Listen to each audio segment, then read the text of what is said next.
My name is Tasha Drawer. I'm interviewing Bobby Linn at his home. Today's date is January the 16th, 2008. This is the second CD. What was their houses like? Their houses were very crude. Most of them were built either of log construction, or they cut the timber and took the logs to the sawmill and had them cut. Didn't have any central heat, didn't have running water. Most of the wells were 1.5-inch pump pipe that we put on. You could drive them at that time. That was for house consumption. You could drive them with a wooden block. The one down at the school, my dad and uncle and grandpa and Ed Walker drove it with a wooden block, and they drove it 11 feet and had all the water they needed. We all drank out of one dipper. The first teacher I can remember there was Mrs. Van Sickle, Claude Van Sickle's wife that lived in Wheater.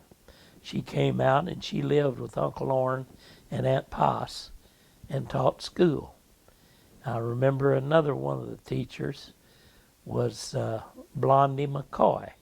She taught out here for a while. And that's where I got my first few years of schooling, was here at Cooper and Haynes School. Almost every 2 miles had a school at that time. Long Creek School was west of us, 2 miles. Beautiful Home School was south of us, 2 miles. Most communities had a school. But the homes that you were asking about, they were cold at night in the winter because most nights you didn't keep a fire. You slept in a feather bed a lot of the time. You may ask, what is a feather bed? The men in the community in the winter duck hunted a lot, and they would pick the ducks. They'd take the small feathers and the down and put them in ticking, and the women would sew them up, and that was a feather bed. Really kept you warm. In fact, the house that I was born and raised in here was a 2-story house, if you want to say that. It had a upstairs loft in it, and that's where I slept. I climbed a wooden ladder up there, didn't have a stairway, climbed a wooden ladder, would crawl up there and sleep in a feather bed in the winter. And Dad and Grandpa made the white oak shakes. That was the roofing that was on the house. They used a froe to split white oak blocks and make the shingles to go on the roof. Had 12-12 pitch. Do you know what I mean by 12-12 pitch, Tasha? If you have a 4-12 pitch, it's rather flat. If you have a 12-12 pitch, it's rather pointed. And why this? Why a 12-12 pitch? Could you give me an answer for that? So that the water would more readily run off that roof and it wouldn't leak. I could lay there at night when there was a full moon, and I could see the moon out through the cracks in the shingles. But when it rained, it never leaked a drop. Never did I get a drop. But when it would come a dry, blowing snow, real fine, dry snow, I'd wake up in the morning and I'd have snow in my hair. I guess that's why I have as much hair left now as I've got at 75 years of age. I had snow in it. Do you think that helped, Tasha? You don't know, huh? You're at liberty to say yes or no if you want to on this interview. But those were the type houses that all of us lived in. The Walkers lived northwest of us, Ed and Vera Walker. Grandpa and Grandma lived west of us. Carlos Pier lived south of us. Slick Grogene lived just south of the church and the school down here. Everyone had a nickname, almost. But that was the community at that time. A fellow by the name of Gensel lived north of the school. Later on, Earl Walker got married. He lived just a short distance north of the school. But Felix Kiefer lived way north of the school. Kids walked, all the kids. We didn't drive new Fords or new Chevrolets to school. Because remember what I told you about the road out here, Tasha? What was it? There wasn't one. All woods. So we couldn't get that new Ford down through the woods to the school. And besides, very few people had a car. We walked to Wiener when we went. When Mom needed baking powder, sugar, flour, cornmeal, salt, you know how she got it? Dad took a sack and put it in his hunting coat, and he walked to the southeast right through here to Wiener to Mr. D. Good's store. And Mr. D. Good kept a book. It was a credit book.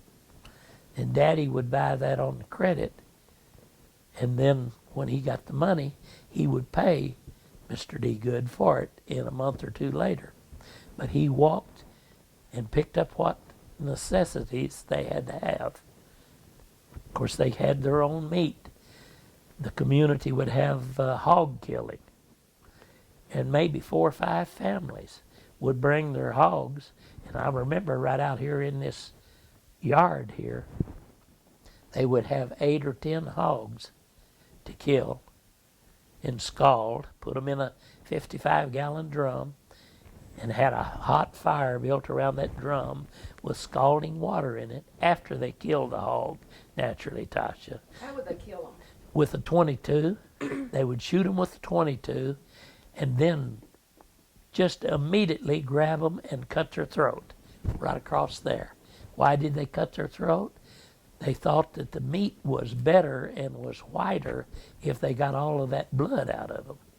And then they would hang them by their hind legs, just as soon as they cut its throat. And then they'd start scraping the hair off. You could just rub the hair off because they'd scalded that hog. They didn't waste a thing. You ate the brains. You ate the ears. I've heard it said, we eat everything except the squeal when you shoot it. And that was about true. The minute they got that hog cut open, the first one, the women immediately, they had the cook stove, the wood cook stove going, and they took the tenderloins out of 1 or 2, and did we have a dinner. And then after we ate, we went back to dressing the hogs and getting them ready to put in cheesecloth. Sewed the cheesecloth around the hams, the front shoulders, and the different parts of the hog, and put it in another 55-gallon drum with very strong salt in it. Why did we soak them in salt water, Tasha? Clean them? No, preserve them. Salt in years past, ancient people used salt. That was a high commodity. We used it and we still use it as a preservative. Of course, we've become mesmerized by the antibiotics and those type things that we have now. But they put it in salt water to keep it from spoiling. They leave it in there a while and let it soak.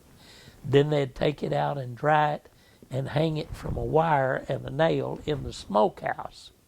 You know what a smokehouse was? Just almost what it said. In that smokehouse, they kept a smoke going, preferably 24 hours out of the day. And they smoked that meat. This was another means of preserving the meat. And besides, it gave it a good flavor. So maybe I got off on something else, Tasha, but maybe you can use this in your report. It's okay.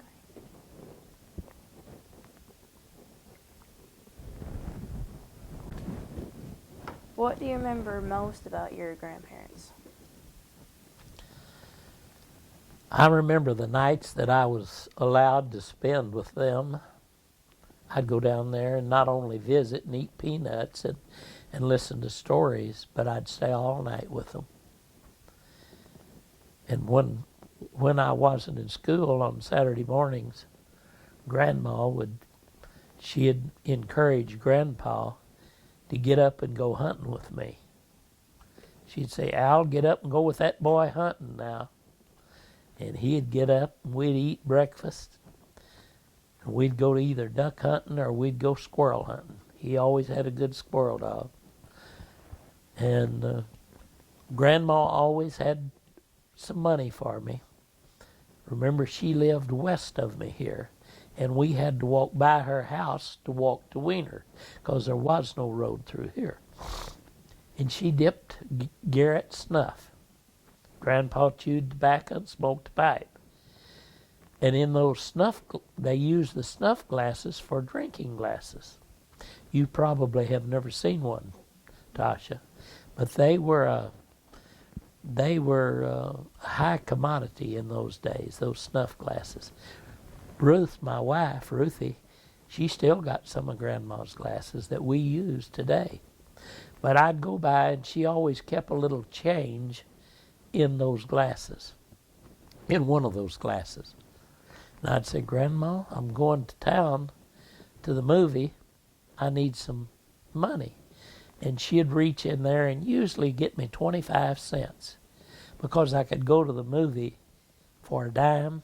I could buy popcorn for a nickel and could buy a Coke for a nickel and had a nickel left. But she'd get me a quarter out of her snuff glass and I'd be on my way. Meet 3 or 4 more down at the corner by the schoolhouse. And if we couldn't catch a ride, back then no one passed you up. They made room for you to get on the back of the truck usually. And you'd get on the truck and ride the back of that 1.5-ton truck to Wiener to the movie. And if you were ready to come home when they were, you'd catch them back home. That was your Saturday and Saturday night.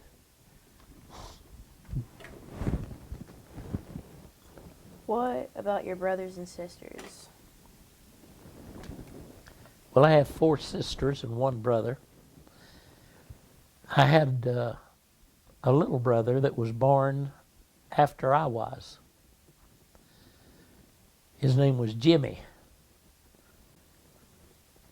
And I've always thought that had we had a medicine that's over the counter now, had they had that, he would have been living today. He had back then what we call colitis. You've probably never heard of colitis. Well, it's actually what it is. It's endemic dysentery. Means running through. They couldn't control his bowels. You know, he'd just eat anything and it would dehydrate him. His bowels would never stop running. He was 2 years old, and the reason that he got colitis, Mama told us not to eat those green apples in the summer. On a June apple tree, we used to have what we called June apples. They would get ripe in June. Well, back then we didn't have access to apples and oranges and lemons and grapefruit. So when June would roll around, we were always in a hurry to eat apples. So we slipped down to that apple tree, and I probably climbed it and got some of those green apples, and we ate them. And me being older, it probably upset my stomach too, but it really upset little Jimmy's stomach. And he got colitis, and we had an elderly doctor that lived up at Cache. You know where Cache is, Tasha? His name was Dr. McCurry, and he rode his horse down here to see little Jimmy because Daddy got him word that he was sick, and he did all he could for him, but he couldn't save him. But did you ever hear of Pepto-Bismol? Mm-hmm.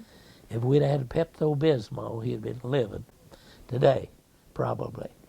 My other brothers and sisters, of course, I didn't have my other brother is the youngest of all my siblings. So when I was growing up, I had 4 sisters to take care of me. Sometimes that was good, and sometimes that was bad. But they tried to take care of me anyhow. They fixed my hair, even gave me permanents. And they took care of me pretty much. My sisters did. All of them have married and have families. And then I had a younger brother. I guess you would say it was a mistake. Mom and Daddy hadn't planned on him. And needless to say, he was spoiled. Do you know what spoiled means?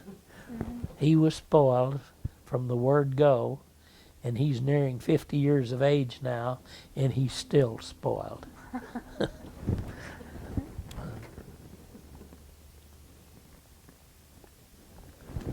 How did you all get along when you were growing up? Oh, we got along fine. We didn't have much to do, so we had to get along.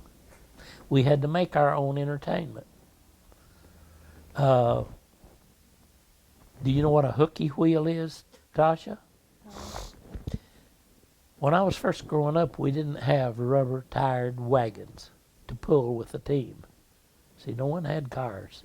They had teams, either mules or horses. The first people that came here. Well, they had steel-tired or iron-tired wagons.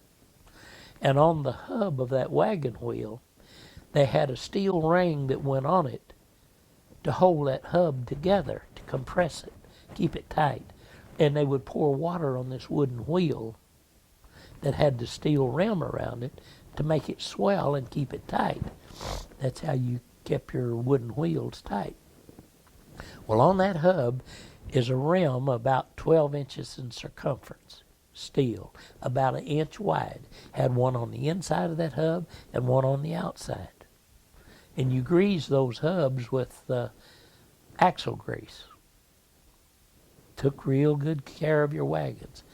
But eventually, the wagons would get old and wear out, and the spokes would break in the wooden wheels. And we, as the young people, had access to these hooky wheels. Those little 12-inch steel wheels, we would call those hooky wheels. Now, why they call them hooky wheels, I don't know. But we would, do you know what Prince Albert tobacco is, Tasha? That's smoking tobacco. It came in a tin can. And we'd take Grandpa's or Daddy's Prince Albert cans, and we would bend them in a U shape, longer across the bottom, and then turn about 1 inch up on each end. And we'd put 2 tacks in it and put it in a 1x2 stick about 3 feet long. And we'd hold that stick and we'd roll that hooky wheel. We were playing hooky. And we go,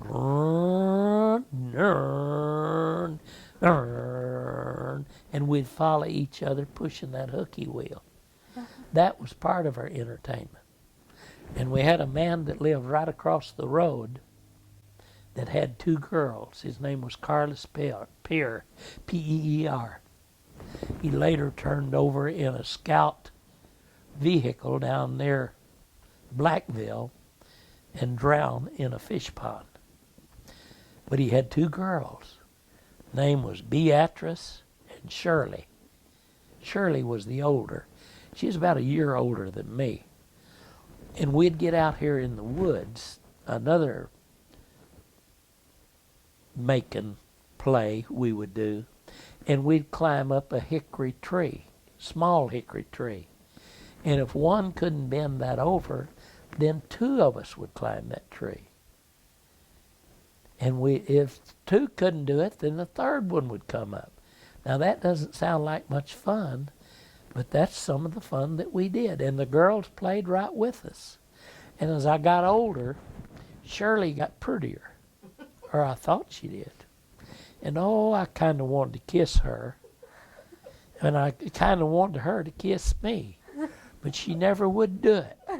And Beatrice My wife Ruthie knows her. She would have kissed me in a minute, but I didn't want Beatrice to kiss me. She was loud-mouthed, rough, would fight a junkyard dog. She was just mean, but Shirley was mild-mannered. But I saw Shirley not too many years ago over at Kroger in Newport in the checkout line. And I walked up to her and put my arm around her. Naturally, Ruthie, my wife, was with me. I said, Shirley, I always wanted you to kiss me. She said, I know you did, and I'll just kiss you now, Bobby. But she doesn't look like she used to think. She doesn't look like I thought she used to look, Tasha. She's kind of snaggle-toothed now and old and like me and all the rest. But Shirley was a pretty girl. That's some of the ways we made our fun. We made our fun. We didn't, other than going to the movie, we didn't have anything to do. We had to work. Sound exciting, Tasha? Yeah.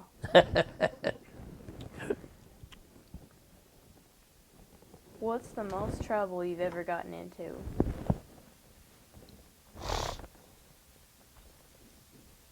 Tasha, that's a hard one to answer.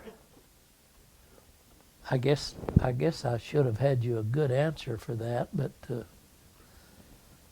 I got a whipping one time at school. Maybe not a whipping, 3 licks. Mm-hmm. And I got back home. Daddy gave me about 9. You know, they didn't believe at that time that you should get in trouble at school. And when you got in trouble at school, you really didn't want to come home. And I remember at that time, Glenn Torson, Burl Torson, Let me put that back in there.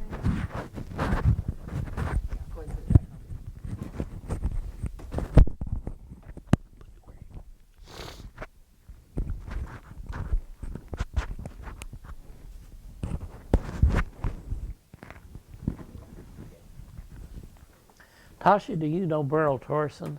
No, sir. He lives on Kings Highway, I believe.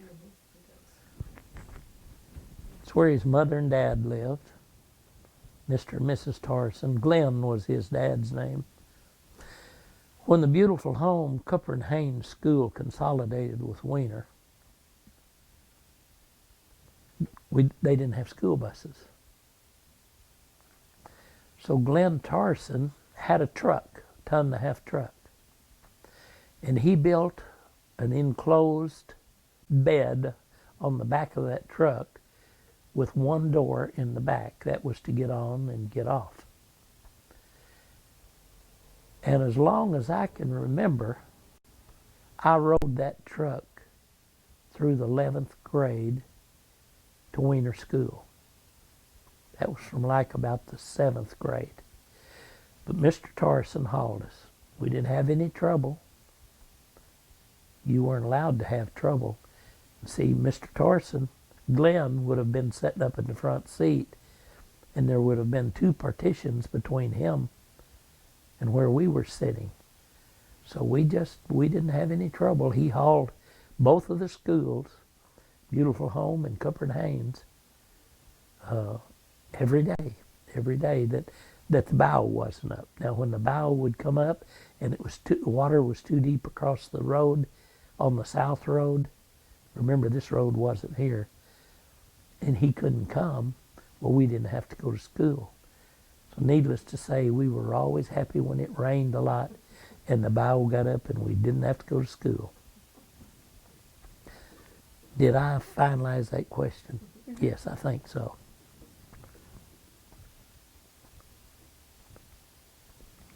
Were there any cousins or any friends that you played with when you were little? Had lots of friends.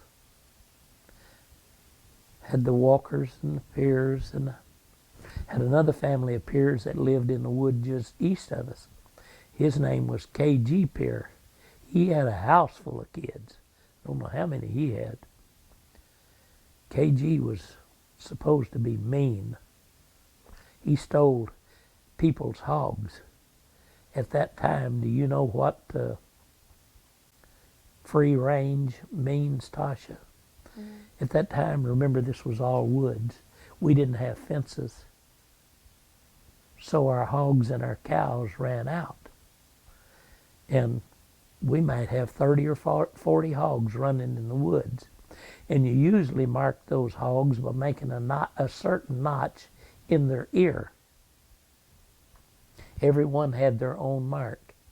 Well, if an old sow had 12 or 14 pigs and they got up 10, 15 pounds, George would catch those pigs and he'd put his mark on the ear. That meant that they were his. KG Pier, that meant that they were his pigs. Well, that didn't set too well with some of the people around here. So they didn't like KG too well because he would steal their pigs. But had a lot of friends. In the summer we played baseball. In the winter, I don't know what we did, Tasha, in the winter to make fun. They had dances at the church house, at the schoolhouse. They'd have dances sometimes once a week. Maybe 2 people in the band, a guitar and a fiddle. And we didn't know much about dancing, but we thought we were doing pretty good. We'd get right out there with them and dance. Tell me more about other people in your family. Were you close with them? I had an uncle, my mother's and my aunt's youngest brother. He was named Dude Ingram. His name really was Ferdinand. But since he was good looking, they said, and I thought he was too, had a pretty head of hair, he made moonshine whiskey and sold it. And the girls really liked him. They named him Dude. And he lived in the woods right north of us up here.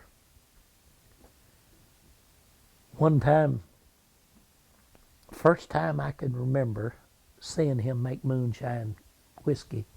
You know, the revenuers were the people that worked for the government that didn't want you to make moonshine whiskey because you weren't paying any taxes into the state. So the revenuers that worked for the government would go around and blow up these stills where they made the whiskey. And my dad and my uncle and my grandpa said Uncle Dude had one of the best stills that was ever made. It was made of copper, like similar to what they make sorghum molasses with. But he had one on some of the property that I own up here now. In fact, I've still got some of the copper that the revenuers blew up. But he was, after they blew that up, he had, remember I told you that they didn't have any stock laws, that the cows and the hogs ran out. And hogs like that mash. They make whiskey out of corn, out of wheat, out of something like that. So he had a picket fence around this house up here north of where we live now in the woods, all woods. Mama had taken me down to my aunt's house, which is west of me. And they decided to go up and see Uncle Dude in the woods. So they were leading me up through the woods, which is about 1.5 miles up there, walking through a woods road. They were walking in each wagon rut. Remember back then we didn't have cars, only had wagons. And I was walking up in the middle. I was holding each of their index fingers. I can still remember that. I was walking along holding their index fingers, and they were leading me. And they were going slow enough that I could stay up with them. I was probably 4 or 5, I don't remember. But we got up close to the picket fence, couldn't see inside the fence because it had the picket fence was 6 feet high. But we could see a smoke going up out in the backyard. And Mama said to Aunt Poss, Dude's probably running off a batch of whiskey. We kept walking on up that way. and I could hear him singing. He was a good singer. And you've probably never heard this song, Tasha, and probably never will hear it in its entirety. But I remember him saying, "Keep a light in your window tonight, 'cause your wandering boy is coming home." That's an old song back years ago. But anyhow, then Mama started whistling.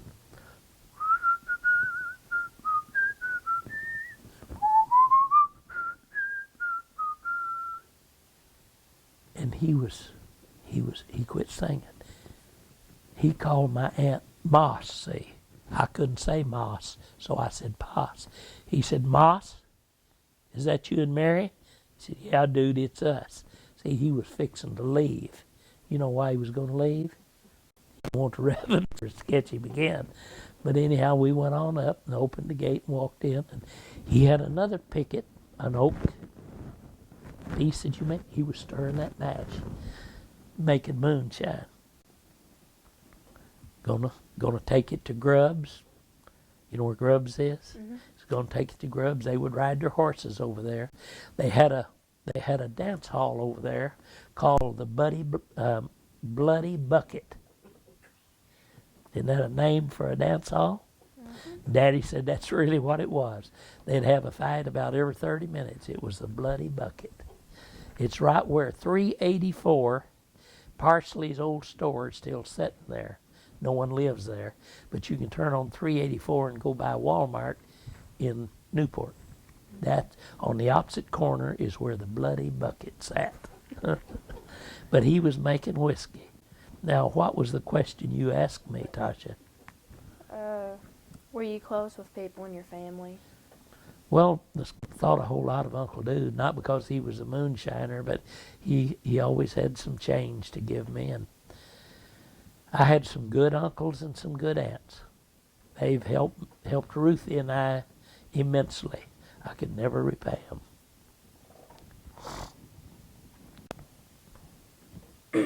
Were there some of your relatives or family friends that thought you were strange or eccentric? That were strange or eccentric? I imagine there were some of them that did. I don't remember them ever telling me that, no, Tasha. Read the question again. She read the question wrong. Read it again. Were there some of your relatives or family friends that people thought were strange or eccentric? Some of my friends or some of my relatives that would be called eccentric. I suppose there were some in the county, in this community, that once in a while we called them eccentric. You know, if we got mad at them or they did something we didn't like.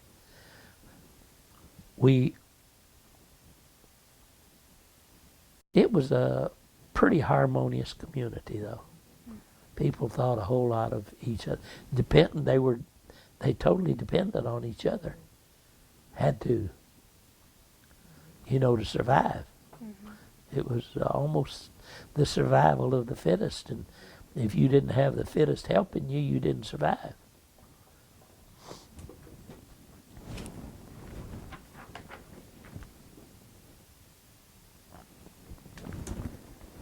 What did the house you lived in as a child look like? Well, as I've expounded on before, it was a 2-story log house, or had a loft, and it was sat right back behind where this house sits. And that's where I was born and raised. And some things stick in your mind, and I'll never forget. Back then, we didn't get too much for Christmas. Maybe some young people did, but we didn't, because we didn't have it. But if you got an apple and an orange and maybe 2 or 3 English walnuts, you were really fortunate. And I remember standing at the southwest corner of that log house one time, looking at my orange and thinking, should I eat that orange or should I save it? I had eaten my apple and probably had cracked my English walnut, but I debated as to whether to save that orange or not. Because we just didn't have, they didn't have refrigerators and freezers. We didn't have electricity here. electricity didn't come here up until my early high school years. We had kerosene lamps, and then they developed the Aladdin lamp, which is really something, we thought. And you could see to read and study real well by that. It was a much brighter light.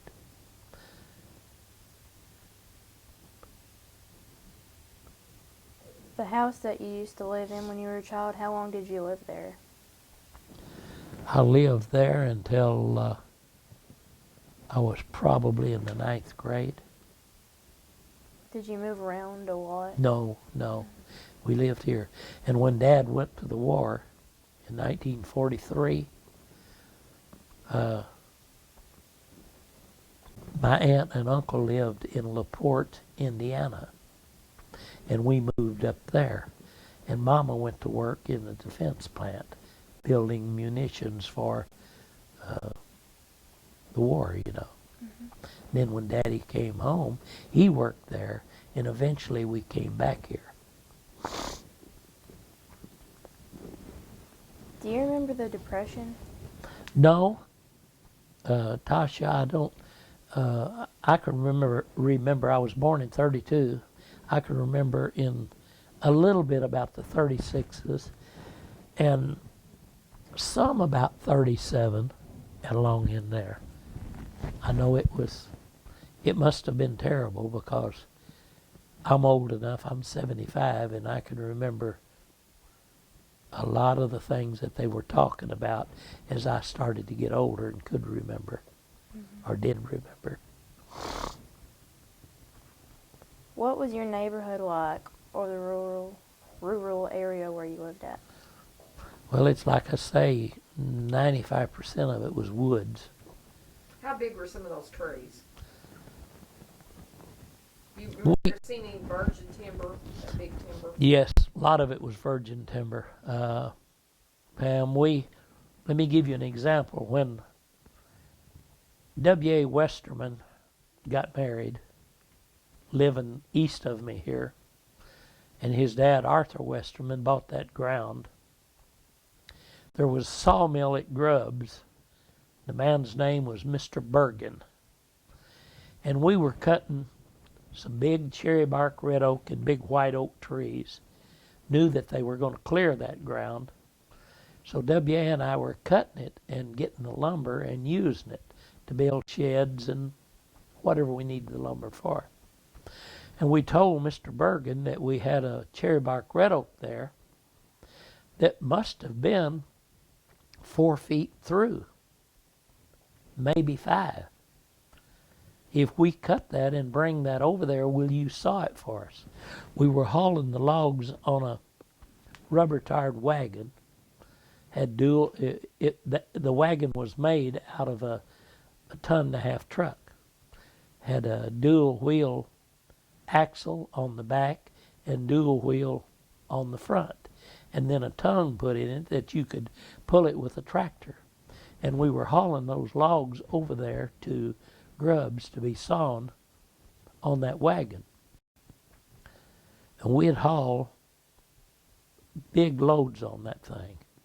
So we told Mr. Bergen that we had a cherry bark up there that would really make a lot of lumber if he could saw it. He said, boys, you get the log here and I'll saw it. So we finally got the tree down and got it cut up into, I believe, 14-foot logs. And we put 2 poles up on the bunks to roll the log up on. You hooked chains over a log and then pulled it with a tractor and rolled it up on the wagon. And when we got it on that wagon, we couldn't put any more on because there wasn't room for it. When we got the 1 log on it, 14-foot long. So we hauled it to Mr. Bergen and pulled in there. I remember it was getting near lunchtime. And there was an elderly woman that had a little, it was a house, but she would fix dinner in that little house, and for $1 you could buy your dinner. Have mashed potatoes, cornbread, black-eyed peas, slaw, all that, her name was Garrett, Mrs. Garrett. So we pulled the log into the sawmill yard, went over and ate dinner, and went back over, and Mr. Bergen was measuring that log. He said, Bobby, where'd you and W.A. get that log? And we said, up there, northeast of the house. He said, that's the largest cherry bark I've ever seen. I said, well, you said you could, if we could get it here, you could saw it. He said, how'd you ever get that up on the wagon? I said, well, we put 2 tractors to it and skidded it up poles onto that wagon. Well, he had a 52-inch saw. See, there's, in 6 feet, there's 72 inches, right? He couldn't saw through that log, so what he had to do was start cutting off of the side of it. And he kept cutting pieces off of the side and rolling that log till he finally got it down to where that 52-inch saw would reach through it. And he sawed that cherry bark red oak up for us. Now that tree, it was near a buffalo wallow. You know what a buffalo wallow is, Tasha? Buffalo used to be in this area probably by the thousands years ago. They would find a spot that was wet and they'd go wallering in it. They'd waller and get the mud on their hair, and then the mosquitoes couldn't bite them. And they'd just it'd rain and get a little water in that hole, and they'd come back to that hole, and hundreds of them would waller in it. Those buffalo wallers were all over this ground in this country, even across the bow over near where the highway runs now, 49. But that tree, undoubtedly, if it could have talked, it saw buffalo wallering in those holes around there. There was a lot of virgin timber, and we used to clear by hand, crosscut saw, chopping axe. That's all we had. Sledge and wedge. That was to make the tree fall the way you wanted it to fall. But then the caterpillars with cutter blades came in. This was still all woods, except for small acreage. And the D8s and the D9 cats came into this country. And my dad had a sawmill just east of the house here, he and his 2 brothers. They cut timber off of 160 acres that Dad owned here. And they had thousands and thousands of board feet stacked up, stripped and stacked.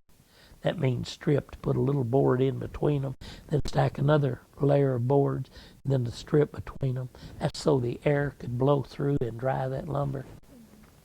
They had thousands and thousands of square feet of boards stacked that rotten down because there was no market for it. It just rotted. Probably 3 acres stacked in lumber out there. They didn't get a penny for it. Eventually sold the mill. But then when the D8 cats came in and D9s with cutter blades and rakes on the front of another cat, they went in and they just cut this timber, pushed it down, windrowed it up, and burned it by the thousands of acres so you couldn't get anything for it. But it was valuable to raise rice and soybeans, the ground was. So they cleared it. I've got 80 acres or so down here in the duck pond east of here. I've got 80 acres or so down here in the duck pond east of here. That Ad Shug, Lonnie Cooper, and Kurt Burroughs used to own. I took care of it about 20 years for them. In other words, I watched over it and tried to keep water in it. And they finally said I was going to buy it. I said, well, I couldn't buy an old setting hen. They said, you're going to buy that, Bobby. So they went and fixed the deed up for me. And I bought it. They told me that it would pay for itself in 5 years to lease it out. And that's been 30 years ago. I talked to Ruthie about it. She said, oh, we don't need to go in debt. I said, well, we're not going to go in debt. We're just going to pay Kurt, Ad Shug, and Lonnie Cooper back what we get from duck hunting on it. They finally said, just give us half. I said, okay, just get half what you get here. In less than 5 years, it had paid for itself. Then a fellow from up at Strawberry wanted to buy the timber. And a fellow from Newport, Kurtner Lumber Company, wanted to buy the timber. We went in and cut and marked the timber, just marked the trees that we wanted them to cut, and told them that they couldn't pull those trees out of there with anything bigger than a 60 Massey Ferguson tractor or a 8-in Ford tractor. Why didn't we want the big skidders in there, Tasha? Those big things that go in the woods. Don't know. They just decapitate the woods when they go in. At first they said, no, we can't do that. We can't get anyone to do it. That had a little tractor that wouldn't, a little tractor wasn't going to tear anything up. Wasn't going to tear the other trees up. So they finally said, well, we've got an elderly man and his son that will do that. So they bought the timber. And I won't tell you what timber is worth now or what we got for that. But I wish I had the timber back just right around the house here that has been cut down, windrowed up, and burned up. Mm-hmm. It'd be worth a fortune. Timber it's high now. It keeps getting higher.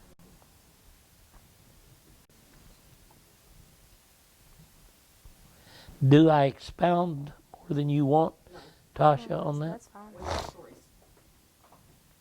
Do you remember going shopping with your mother as a child? Never. Never. And I rarely ever do it now as an adult. I try to wean myself away from that. I take Ruthie, but I usually try to find somewhere else to go while she's shopping. When you went to the stores when you were little as a child or as a teenager, when you went to the stores, what were they like? Well, the only stores that I can remember as a teenager was going in, go in Roy and Stell Bryant's. They had a soda fountain. I'd go in there. I'd go in Mr. D. Good's grocery store. I'd go in, the lady's name that ran the 5 and 10 cent store. Sophie Seichler, I'd go in there. Didn't go in long because there are too many old women in there. I'd go in Harry Gilmore's barber shop, and for a dime, you could take a good hot shower at Harry Gilmore's barber shop.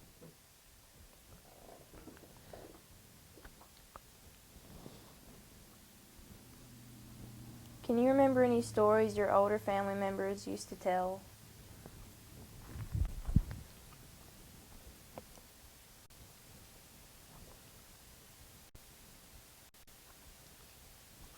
Tasha, I'm having trouble of thinking of one. Seems like I've told you about all the old stories.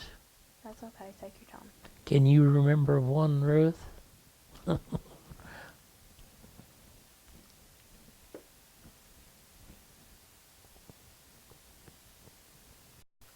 to the next question. See who else told you a couple.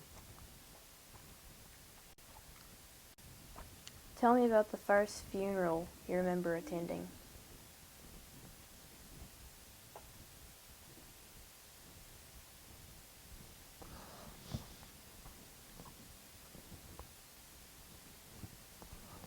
That goes way back, Tasha. It would have been down here at the Cooper and Haynes Church, General Baptist Church.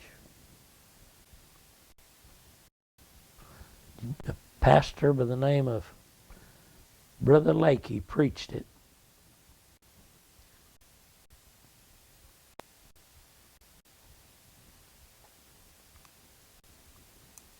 I believe that was Mrs. McKnight. I was young then.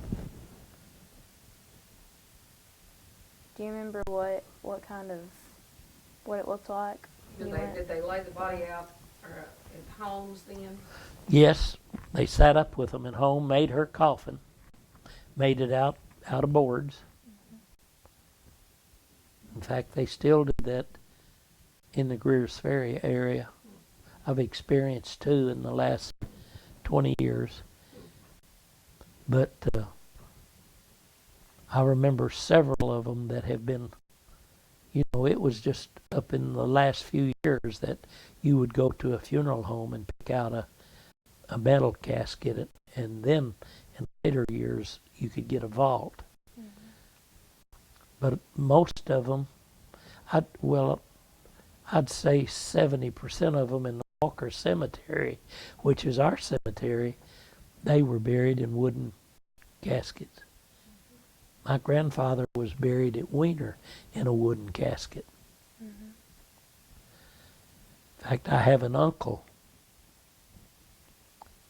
that wanted to have his body taken up from the Wiener Cemetery. My grandmother is buried by him in a steel coffin and a vault, concrete vault. But they wanted to move my grandmother and my grandfather. This uncle did, my dad's youngest brother. So I talked to some funeral home attendants, and they said, "What do you think about it, Bobby?" And I said, "I don't want to disturb Grandpa." So they talked to this uncle, and he said, "I want him moved." They asked me again, "What do you want to do?" I said, I don't want to disturb Grandpa. That's where he was buried, and that's where he needs to stay. So they talked, the funeral home manager talked to the attendants. They said he was buried in a wooden coffin. Yes. We couldn't take that vault out and move it. We'd have to pick his bones up. They said, "We will not have anything. We won't touch it." And I was glad they said that. So I guess he'll go ahead and stay there, because it hasn't been mentioned in 5 or 6 years now. When you were little, were your parents strict? I want to say that they were. When they told me to stop it, you know what stop it means? Stop it. Oh. When they said stop it, I better stop it. Because if Mama told Daddy when he got home out of the woods working, I had troubles. What were some of your household rules? Well, we had wooden floors, and it was later, many years later, that we finally got linoleums. You could buy a 9 by 12 or 12 by 12. You know what a linoleum is, Tasha? It's a material that's made out of oil. It was rather nice after living on a wooden floor for years. They put that linoleum over the floor and sometimes tacked it down around the edges, and it kept the wind from blowing up through there. And the only bad thing about it, you couldn't tell which chicken was pecking under the house, because you couldn't see if it was that Dominecker rooster or that red rooster. Thinking of roosters, Tanya, I'll tell you a little story. You asked for one a while ago. Everyone went to church in the community. And usually a different family took the preacher home with them. They would alternate on the Sundays. And that preacher could eat more chicken. He always ate the breasts, one of the breasts. And I loved white meat. Well, we'd get home. Of course, remember, we didn't have a refrigerator or freezer. And we'd get home. Daddy'd say we had a log barn up in the woods here. He'd say, Bobby, go up there and get that Dominica rooster and that Rhode Island red rooster, those young ones. So I'd take me a piece of wire about 6 feet long and make a hook on one end. And I'd throw a little corn out there and the chickens would come running. And I'd get that rooster by the lake. I'd catch him. And finally I'd get that other one. Bring them back to the house. Daddy'd take a chopping axe and chop their head off out at the wooden block. Let them flop around on the in the yard there a while. Finally they were dead. Mama'd have the water on boiling on the cook stove. And they'd put it in a big crock of some type. They'd dip those chickens in it. They'd pick them, dress them, clean the gizzard. Didn't throw away the gizzard. Didn't throw away the liver. Neck, kept the neck too. Get that chicken ready. Be boiling potatoes to make mashed potatoes. Making hot biscuits. Am I making you hungry? Cut those chickens up and start frying them. Bread them, and flour, pepper, and salt, whatever you do. I don't know how to do it. Ruthie does that. And fry them. And the kids didn't eat first. You know who ate first? Adults. The adults. And you didn't eat a thing until the adults got through. It's not that way today at our church. They let the little kids line up first. That still kind of burned. It galls me just a little. But anyhow, that preacher sat down. Brother Lakey, he was a big guy. Big old belly, about like mine. He'd sit down there. He'd get the breast. I'd watch. I'm standing back. I can't eat yet. He'd stick that fork in one of those breasts. Mama would encourage him. Brother Lakey, just eat all you want. And I was kind of mad at Mama, too. Tell him to eat all he wanted. There wouldn't be. You probably never heard that song, Little Jimmy Dickens, An Old Cold Tater and Wait. Actually, I have. Have you? Yeah. Mm-hmm. Well, that tells a story about the preachers. Then that preacher, he'd come. Well, anyhow, that's what we did. Then after they'd eaten, then we got to sit down at the same table. After they'd eaten all they wanted, got up, we'd get to eat what was left. But those, they can say those were the good old days if they want to, but I sometimes wonder. Did you have any chores? Oh, yeah. Yeah, we finally got a barn out here, a log barn. And they only raised corn to feed the livestock, the chickens, and the hogs. You had to have your milk and butter. Churn the butter with you know what a dasher is? That's, no. Not really. You talk about, come on, Blitzen's dasher, and no, that's not the dasher we're talking about. We're talking about the one, you were right, Tasha, that goes in a churn. It's a crock churn. Mm-hmm. In fact, I got some butter about 7 months ago. I got 6 pounds of homemade butter that was made with a churn up at Drasco, Arkansas. I wanted to try some, so I went over and he gave me some, he and his wife. They've got 2 of those churns that they still use.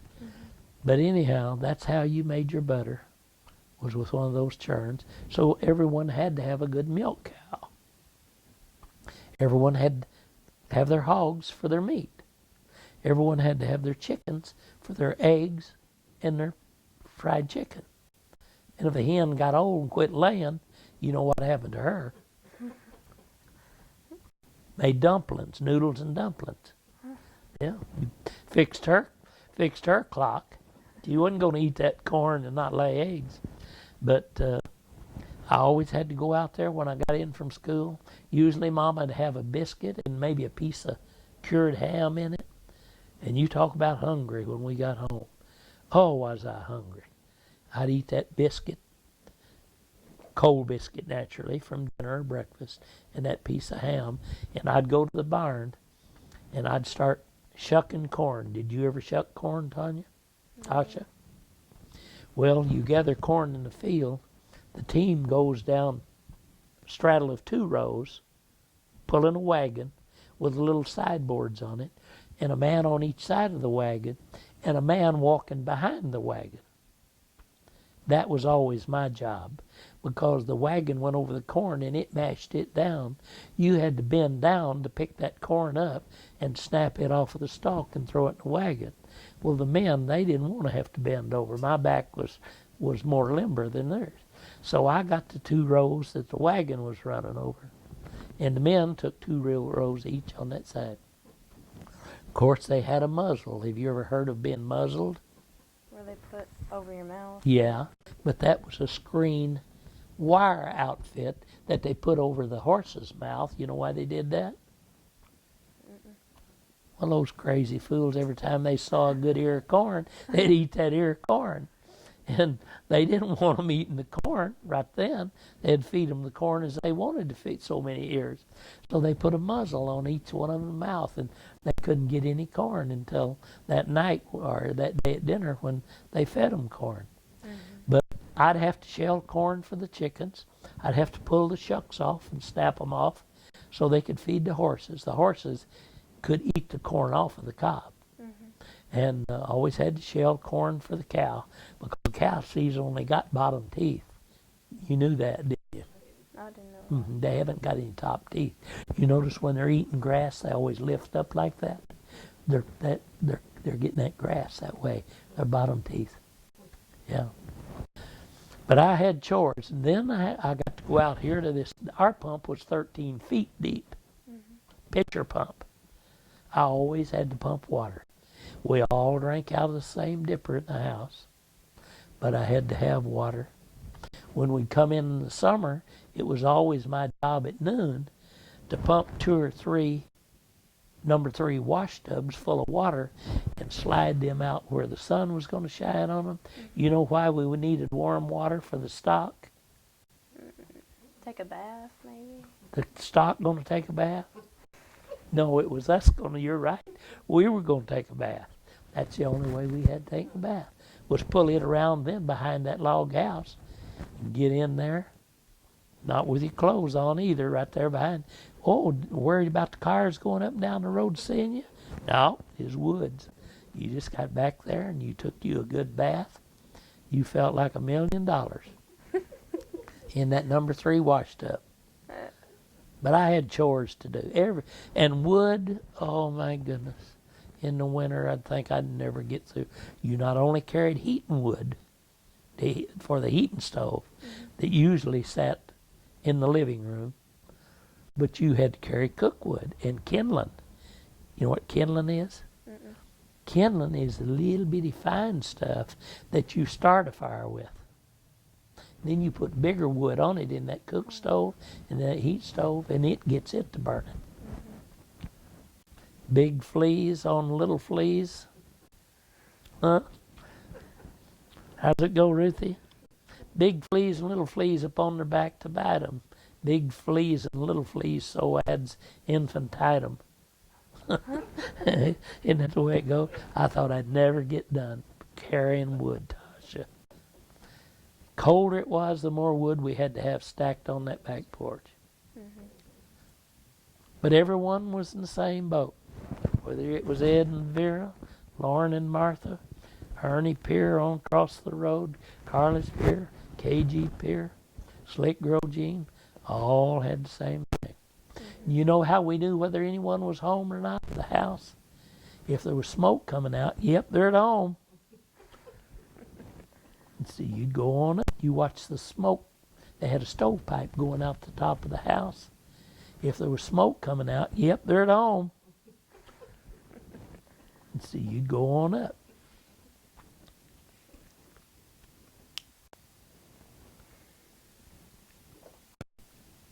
You get kind of mesmerized by my stories, Tasha.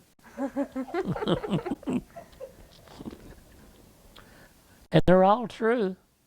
I'm not telling you a thing that's not true. I've experienced that. Of course, I realize there are people that's experienced a lot more than I have. Oh, you're agreeing? Do you have any family pets when you were younger? Oh, everybody had a dog, Tasha. You couldn't live in these woods without a dog. Yeah, everyone had it. And we always had 4 or 5 cats out in the barn. Yeah, and the girls, see, I had a sister named Joanne, Louise, Ruthie, and Sarah. They all had a cat. And my 2 daughters were worse than that. They had 10 cats apiece. Didn't they, Ruthie? Yeah. At least 10 apiece. I'm not exaggerating either. But everyone had a dog. Boys had a dog, the girls had a cat. Of course, my girls had dogs and cats.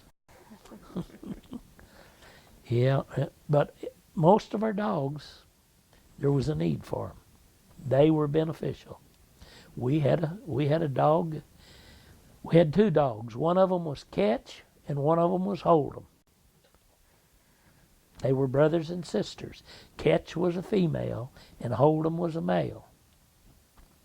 Catch was the one that would run in and grab the hog, and Hold'em was he'd run in then and get them, and he'd hold them. That's really their names. They were both red. Catch was a dynamic squirrel dog too. Hold'em wasn't worth a dime for squirrels, but Catch was good. But you could tell her, get that black hog, and she'd get that hog. You point the one, there might be 20 in there. She'd go till she got that one. She'd run in and sit down and hold him. He'd just squeal. She'd hold him by the ear. And old Hold'em to run in and grab him, and he'd lay down. That hog couldn't run off. What kind of dogs were they? Like what breed? Never had a purebred dog in my life until I got out of college. They were just mixed. However they got mixed, that's how we took them. If they had a black roof in their mouth, you know what, do you look in a dog's mouth? No. Well, if it hasn't got a black roof, don't keep it. It'll never be any good. But if it's got a black roof, it'll be good for whatever you want it to do.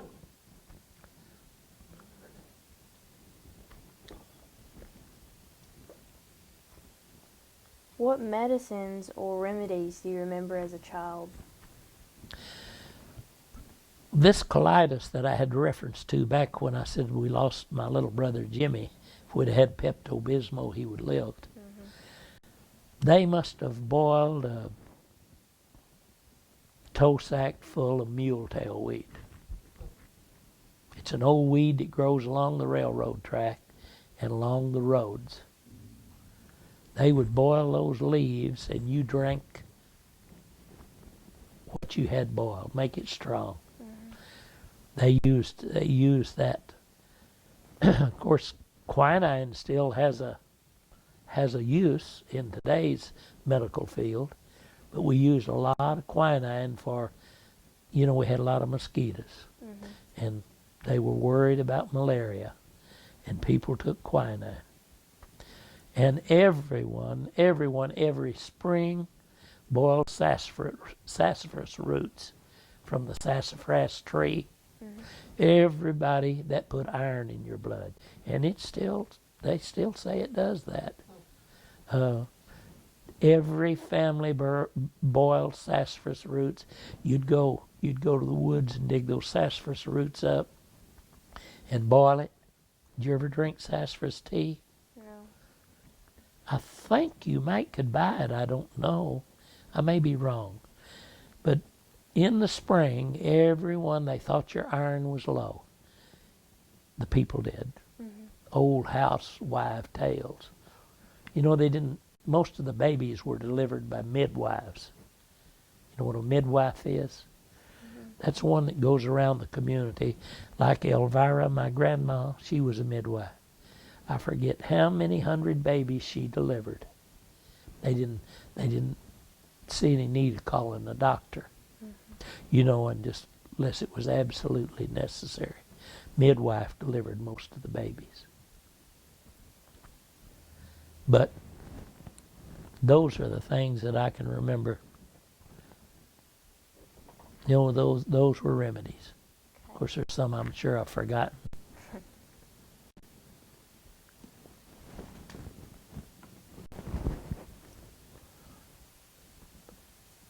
When you were a child in elementary school, what was your school like?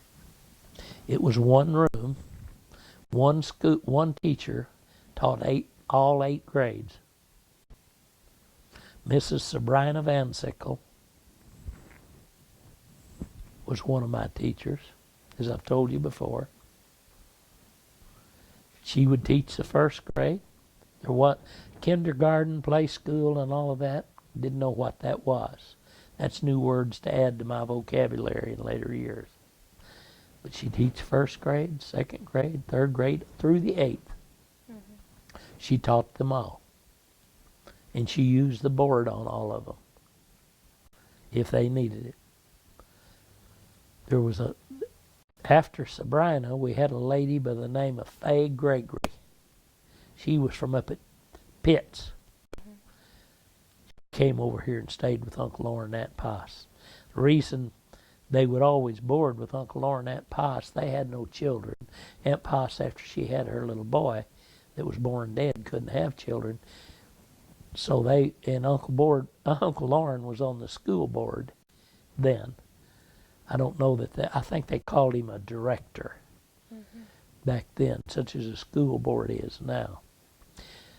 And they had no children there at their house, so they would, and it was close, just 1,320 feet from the school. So they would keep the teachers through the teaching term. See, they had split term back then. Tasha, you know what a split term was for? No. They still raised a lot of cotton before rice came into this country. So they needed hands, 2 hands, to pick cotton. So kids could pick cotton. So they had summer school and they had winter school. So they let them out when the cotton got open in the fall where you could pick cotton. They let them out a month or 6 weeks to pick cotton. Then they would go back to school. That's why they had to split term.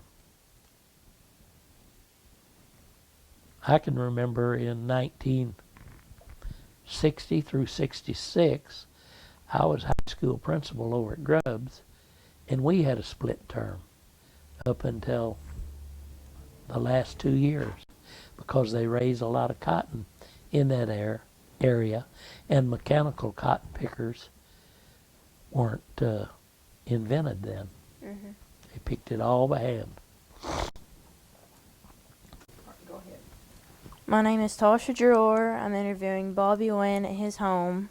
Today's date is January 16th, 2008. This is the 3rd CD. Can you think of a story that happened at grade school when you were younger?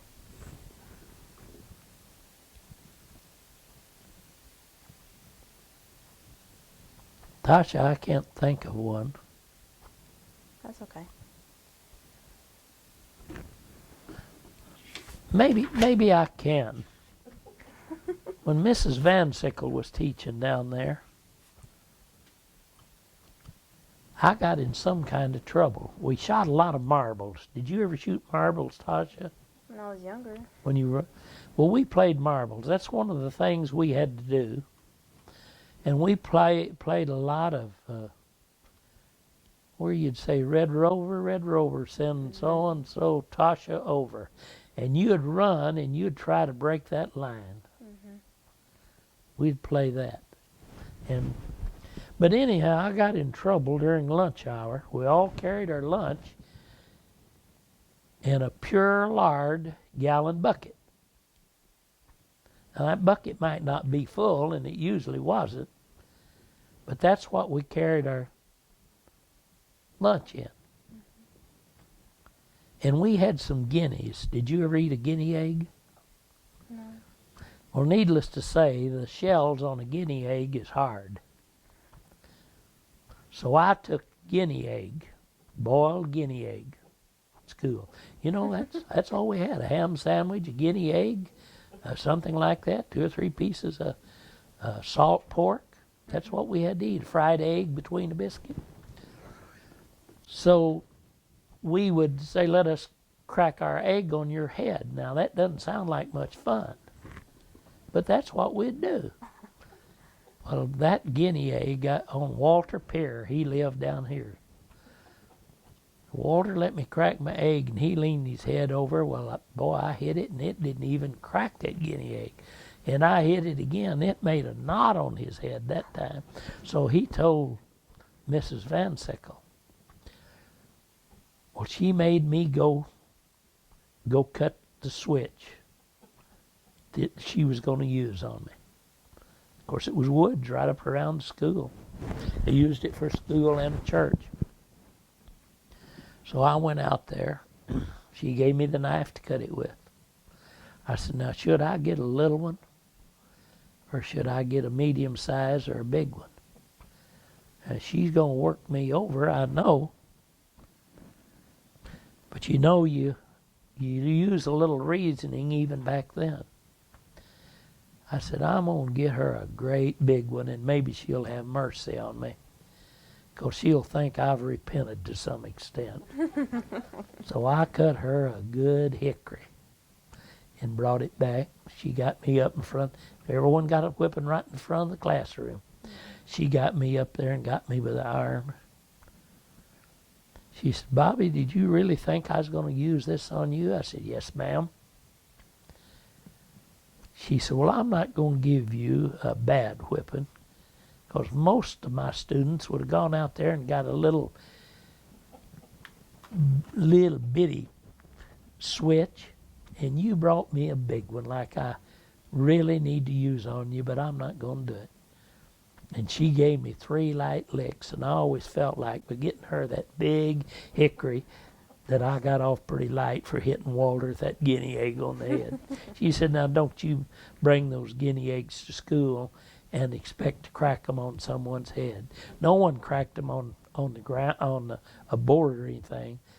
You just cracked them on someone's head, and they would let you. Of course, a regular Rhode Island Red or a Leghorn hen egg, they'd crack easy, you know. Mm-hmm.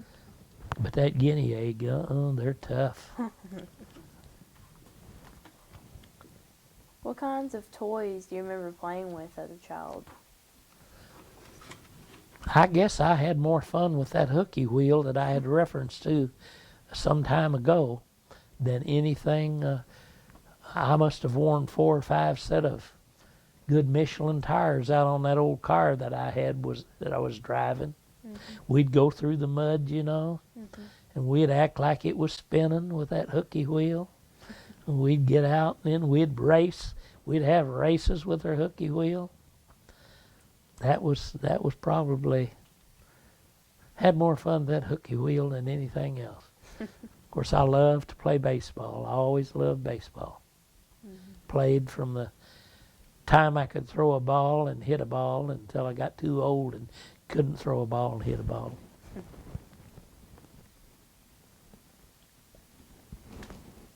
Did you have a special spot or a hiding place as a child? No. Wasn't much need to hide, because I was going to get in more trouble if Mama said I was going to get a whipping. Tell me about the oldest person you can remember knowing when you were a child. I imagine the oldest person that I can remember knowing was Gatlin Rowland. Gatlin lived over before you get to Uno. You know where Uno is? Mm-hmm. He lived on the north side of the road. He had a younger wife named Leotta. And when I was high school principal over at Grubbs, every morning he'd be standing out on the road and I'd pick him up. I had an old 50-some model International pickup that I drove. And I'd pick Gatlin up, and he'd ride to Grubbs and stay all day. He was in his 90s then. Mm-hmm. And then when I'd come home, I'd pick him. I'd go down to where he always stayed and pick him up and bring him back home. He had a son that run away from home, he and Leotta, when he was a young boy. And they hadn't heard from this boy. This might be interesting to you.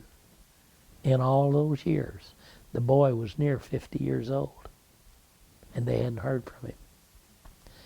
My grandpa and grandma moved here from here in Illinois, and they had a son that ran away from home, and they thought went to California, and they hadn't heard from him for 60 years. So when I was in school over at Grubbs, E.C. Took Gathings was our congressman up in Washington. Mm-hmm. And I got to thinking, and Grandpa and Grandma dearly wanted to see or hear from their boy. They were in their 90s before they died. So I wrote Took Gathings a letter and told him what had transpired. And much to my surprise, in a week I got a letter back from him. He said, Bobby, I think I can find that boy for your grandparents. He said, I'm working with the FBI. I think we'll find that boy. And in less than 2 weeks, got a letter from him again. He said, I found that boy and here's his address. And I have written him, and the FBI has written him and told him that he was compelled to get in touch with this mother and father in Wiener. Mm-hmm. And he said, if your grandpa and grandma didn't get a letter from him within 2 weeks, you let me know, and I'll make him wish he had have got in touch with them. In a week's time, they got a letter from him and corresponded with him, and he was on his way back to Arkansas to see them and got as far as Fort Smith, I believe, and got sick and had to go back to California and died. But back to Gatlin Rowland and Leota. They hadn't heard from their boy in 50 years. So they naturally heard about Grandpa and Grandma. So Leota came out to the road one morning. I was going to school, and she asked me, she said, Bobby, I've got a brother. Did I say a son before? Right, a son, yes. Mm-hmm. I've got a son, this son that I haven't seen or heard from in any way in 50 years. Do you think you could help me? Of course, I felt like I was on a roll then. I was corresponding with the legislature from Arkansas up in Washington. So I drafted a letter when I got over there and had time and sent it to him. And he wrote back to me in 4 days. He said, I think we'll find that boy. And he did. And that he made it home. He came home. And it tickled them to death. And it wasn't too many years after that till Gatlin died. Leota is a sister to Mrs. Overfield. Do you know the Overfields? No. Well, how many's in that family, Ruth? 13, I believe, in that family. Sherry Trotter, Roger Overfield. Leota would be their aunt. But anyhow, I felt real good about being able to help them get back with someone they dearly loved and hadn't seen in years or even heard from. Mm-hmm. No explanation why they didn't, I don't know.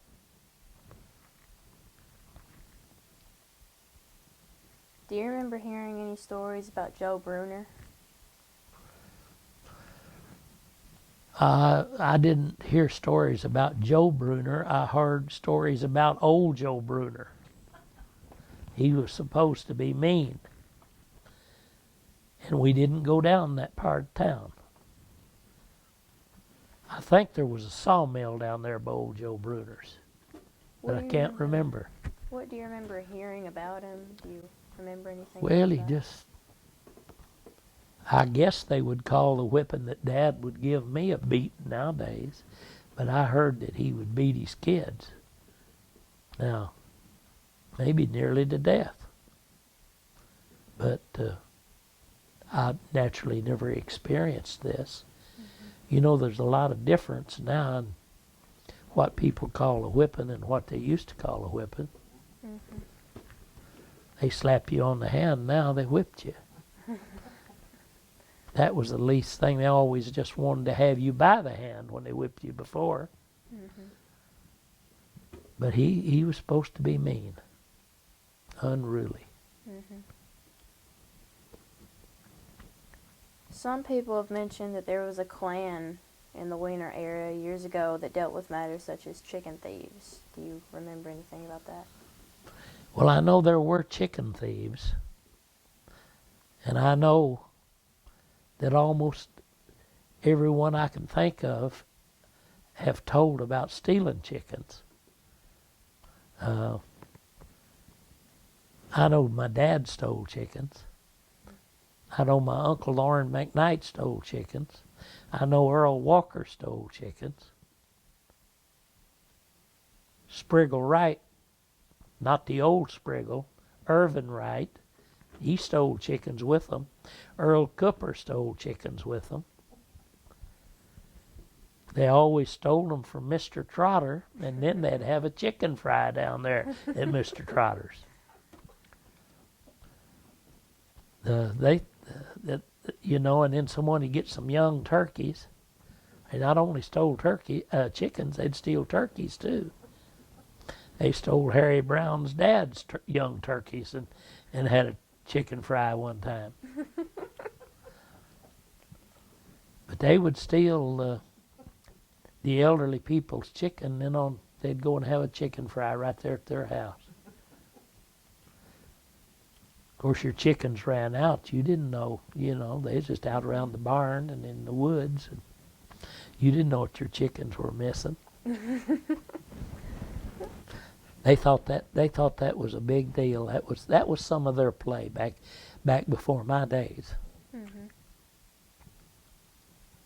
Tell me about a friend that you had when you were a child that you really liked. I had a cousin that lived about 1.5 miles up in the woods here by the name of Jerry Selwood Gaddis. He lived in Wiener in his later years until he went on to seek his reward. Jerry and I were good friends. Mm-hmm. He walked every morning that 1.5 miles through the woods and wore boots down here at our house. Left his boots, put his shoes on, and then if it was dry, when it was wet, we both wore boots all the way down to the church house and got on Mr. Glenn Tarson's bus. Mm-hmm. But I liked Jerry a whole lot. He didn't have sisters. I had sisters. When it was bad, he stayed with us a lot because that was so far to walk up in the woods there. Mm-hmm. They lived in a tent up there for years. Then finally built a little house. In later years, he married a Needham girl, I believe. Yes, Needham in Wiener. And he went to Florida and worked till he retired, and then moved back to Wiener. Mm-hmm. He and the Needham woman still living. Jerry was my buddy. He was my age. He's gone now. Tell me a story about spending the night away from home as a child. I didn't like to stay away from home. At first, I was lonesome for Mom and Daddy. Mm-hmm. And I guess my sisters. But it finally got to a point to where I did enjoy staying away from home. Mm-hmm. And I stayed a lot up at Ed and Vera Walker's. Vernon was a little older than me. That was their son. And Betty was just about my age. And Naoma was younger. And we'd stay up there. I'd stay up there. And we'd play. We'd make games to play. And that was about the time Joe Lewis was a big prize fighter. You maybe never heard of him. But Vernon was always big and tough. And Betty and I were always kind of small. But we'd move the chairs from around the table and slide the table over to the edge of the house. And this doesn't sound like a girl and a boy playing. But we'd let Vernon be Joe Louis and we'd be another prize fighter. And Vera and Ed would go in the living room, and I don't know, and I've asked Betty many times since, how did they put up with us? We'd end up bumping the chairs. We'd get into pretty good scrapes. But we were trying to outdo old Joe Louis. And I've asked Betty many a time, I said, Betty, how did Ed and Vera put up with us? Bobby, she'd say, I don't know. I said, but didn't we have fun? But Betty was, you know, she wasn't a girlfriend or anything. Never considered her my girlfriend. Never went with her. But we were always buddies.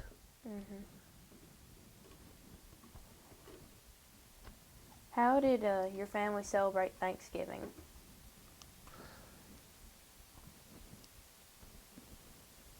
Usually Aunt Poss and Uncle Lauren and some of the other families around, they'd fix a big dinner. They'd bake a ham. Naturally, they'd cured the ham. Or they'd have duck and dressing. Women always had to have ducks for Thanksgiving. They still say, the ones that are living, say that wild duck, makes the best dressing of any dressing that can be made. An old hen doesn't compare to it, they say. They would, even though duck season might not be open, so you've got to go get some ducks to Daddy or Earl or Uncle Lauren. You fellas have got to go get some ducks. And sometimes we'd all load in a wagon, team and wagon, and we'd go up through these woods 2.5 miles. And there was an Indian mound up there, and it had walnut trees growing on it.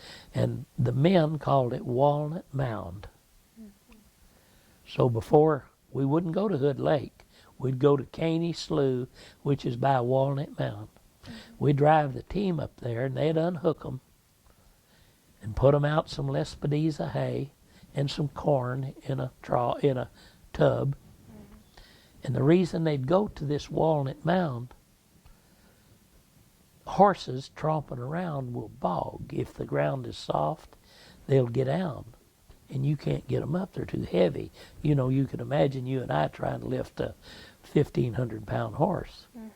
So they'd always go to Walnut Mound and unhook and tie them up on that mound because it was dry and they wouldn't be in the mud, you know. And we'd hunt all day. Season might not be in.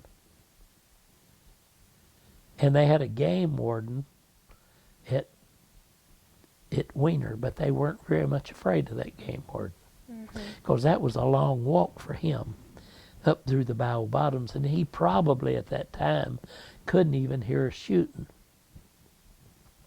But we'd take a crosscut saw, a chopping axe, and some old sacks. And if the woods happened to be real, Ed Walker would go, Vernon, Earl Walker, Uncle Lauren, Daddy. And Uncle Lauren McKnight had a deaf, most people say deaf and dumb, deaf and mute, because they weren't dumb. You know, deaf and mute is a better saying for it. Uncle Lauren McKnight had a deaf and mute brother named Jim, and he would go with us too. But we'd all load in the wagon, if it were dry, and go up to Caney at Walnut Mound. And we'd hunt all day. If it were wet, you couldn't ride because the wagon would bog and it would be too hard for the horses to pull. So we'd walk and let one driver sit in there and drive the team up through a log road or a woods road. You say, well, why'd you take the crosscut saw? I'll get to that in a minute. And we'd go up, and I can remember killing 108 ducks. Well, that was why we took the team and wagon. We'd load the ducks in the wagon, and along about sundown, we'd start home. And someone, if it got dark, would walk in front with a carbide light. Did you ever hear of a carbide light? It sounds familiar. Well, that's a light that's got a bottom on it and a little water tank on top. And you put that dry carbide in that bottom, screw it up tight, and you light the light, and from the gas from that carbide, it causes gas, and that'll make the light glow, which is not too bright. Not like a good 5-cell flashlight. Barely see to get along. But we'd start home. Well, sometimes later in the earlier in the evening, they'd say, if we're going to cut that bee tree, now the crosscut saw. If we're going to cut that bee tree before it gets dark, we better get started. Well, which one we going to get? Well, I know where that big leaning white oak is down there, and we'll stop and cut it and rob it. And no one had bee suits, no one had bee gloves, no one had a bee mask. But these tow sacks that we had taken, they would light them and get them to burning and make them smoke. Well, we had saw that tree down, and you talk about hungry. We had gone from 3 o'clock in the morning eating breakfast here, and they would all get ready here with Daddy and have the team ready, and we'd eat breakfast, and we'd take off up through the woods in it dark. Hadn't had anything to eat by 4 o'clock that afternoon. Your belly was, needless to say, growling big time. We'd get down to that bee tree, they would cut it, they'd get their smoke to going, they'd go up, and they'd cut notches up there and split it out where the bees were going in. And one time I can remember them getting 2 number 3 wash tubs full of pretty yellow honey. And boy, you know what I'm doing. Of course, you got to try to stay away from the bees because they're mad, you know. But they'd get that 1 tub of honey out toward the wagon, and they hadn't given me a job. I was eating that honey. Oh, it was good. But then we'd bring the honey and the ducks home. Then we had to pick ducks till midnight or later. Don't lose that. Don't lose those soft feathers in that down. Why? So you can make a feather bed. Go make that feather bed. Tasha, you're coming in out of the rain. But that's what we do. They'd divide the ducks up. Ed and Vernon and Earl would take theirs, and Uncle Lauren take his, Mom and Daddy take his. We'd dress up, and the women had duck to make dressing out of Thanksgiving. And the game warden, Mert Walker. They called him the little game warden. They weren't much afraid of Mert. I don't know why, they never told me. But they didn't figure he was going to catch them. And as far as that, well, he never did. What do you remember doing on Halloween? I can't remember Halloween, Tasha. Later years, I can remember. I always wanted to turn the toilets over. We liked to try to catch someone in there. You ever hear of turning the toilets over? See, we didn't have indoor plumbing. We had outdoor toilets. Everyone used the same toilet. It might be a 1-holer and it might be a 2-holer. You had a Sears and Roebuck catalog out there for that nice soft tissue paper, you know. Used Sears and Roebuck catalog. Everyone did. They didn't know what roll tissue paper was. But we'd try to sneak around and catch someone when they went out for their last time to have to pee or last time to use that pot and turn that roll them right over in that toilet. Boy, it made people mad. You know, they get mad. You just turn their toilet over because that's a pretty big job getting it back up over that hole. Can you tell me a story about a birthday you had as a child? I cannot. Did I know? Did they do birthday cakes and that thing, or was that just something another day? That was another day. They just, they just didn't do that. They made a lot of cakes. Oh, I love coconut cakes, but and surely they made some along in those years, because all of the Walkers and the Ingrams and the McKnights and the Peer, they They were good cooks. Oh, they could cook good. And they had to make coconut cakes. I remember for years, Alma, Warren's wife, her birthday and mine were the same days. Miss Jessie Huber's was the same day. But Alma always sent me a big German chocolate cake with a lot of coconut on it. She never failed to send me a coconut cake. She knew I liked them, and she sent them to me.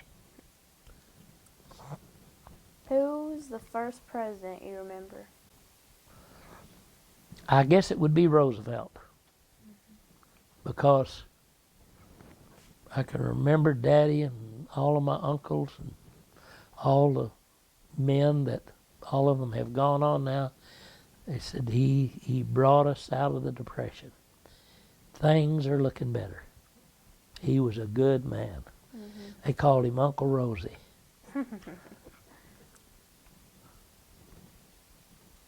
Tell me about what high school was like for you.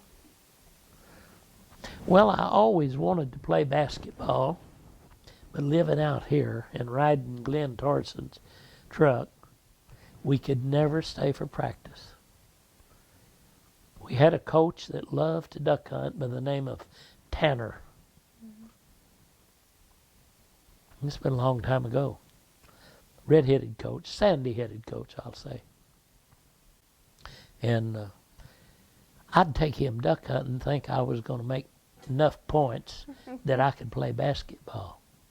But Ron Hogue and Sammy Rorix and Doyle Frazier and those boys, they'd stay and practice, you know, till it got dark. Mm-hmm. They didn't have chores to do.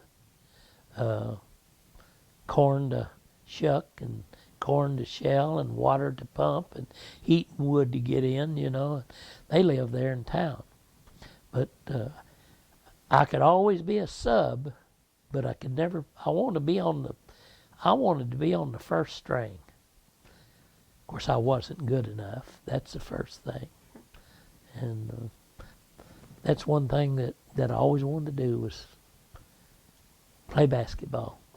Of course, I always felt like when it came to baseball, I was way out in front of them, you know, because I was gifted with that and I wasn't gifted with basketball. Mm-hmm. So I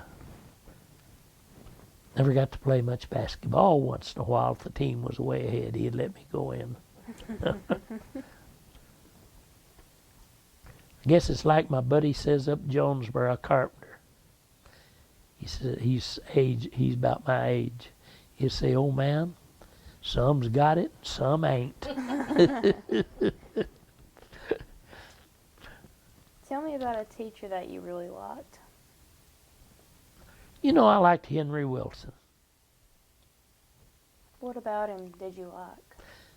We had to memorize some Homer's writings. I went in there, and you can imagine a boy from out here in the woods going in there, and him saying that we were going to have to memorize the Ancient Mariner. Mm-hmm. And know all about the Iliad and the Odyssey. Golly Moses. Why in the world do I need something like this? But I really liked Henry Wilson. Who was a teacher that you didn't like that much? You know, I never had a bad teacher. Mm-hmm. Really, I didn't. All of my teachers were, I guess by us living out here, Tasha, seemed to me like they were more sympathetic with us. They knew how trying it was, mm-hmm. you know, for us. And I think maybe they kind of took care of us. Mm-hmm. Now I want to ask you about your social life as a teenager. Well, I was a lover, Tasha. You can tell that by looking at me, can't you? Huh? What? Her face getting red, Ruthie. I thought I was a cat, Tasha. I mean, if you can't excel in basketball, do something you can, right? Is this what you want to ask me about? What were some of the most fun and wildest things that you did? Some of the most fun and wildest things. Mm-hmm. Well, I had a girl that lived up Pumpkin Center. She's been married many years ago. I would go out to her house, and her dad thought I was a pretty good guy because I could sing tenor, and he liked barbershop music. His name was Nolan Wilkins. I didn't have too much of a girlfriend, but that was about the best I could do. So I did with what I had to do with. People have told me since then, Tasha, Bobby, I don't know what you ever saw in her. Well, if that's the best you can do, go, right? And I liked her mom and dad. But then I went to Korea in the early 50s and spent 2 years. Came home and went up to Flint, Michigan. Much to my surprise, I went up to teach Chevrolet how to build cars. And I got up there, they already knew how. So that disappointed me. But I worked for them and came home one time to duck hunt. No, came home to summer on a vacation. Ruth said, "What are you going to do?" Ran into her, a lady sitting over on the couch. Chased her all over Wiener. She's hard to catch, Tasha. She didn't want to go with me. She thought, I don't know, guess she thought she was too good looking or too good. So I smiled her from across the bow. But I finally got her hemmed up long enough that she said, "What are you going to do?" I said, "I guess I'll go back to Flint, build cars." She said, "Why don't you go to school?" I said, "I've already been to school 12 years. She said, "Won't you go to college?" I said, "Oh, I hadn't even thought about that." But I'd noticed in the service that all of my commanding officers and the people that I worked with, I worked in the officers' quarters most of the time and was an interpreter for a couple of years for a general. Drove him all over the northern part of South Korea. Did interpreter work for him. But I noticed that all of them had a college education. For some reason, a college education lets you get your foot in the door. It was true then in the early 50s, 51. It's true today. You need an education. It does something for you. And I hope that someday you go to college. But anyhow, I called up there and told them I wasn't going to teach them any more about building those Chevrolets, and started to school. And I guess I finally convinced her that I was all right. And a year or so, we got married and finished school. Well, she had Micah, our oldest daughter, and she finished school. And I taught biology and zoology at Wiener, I guess 1959. Mrs. French was still there. Guy.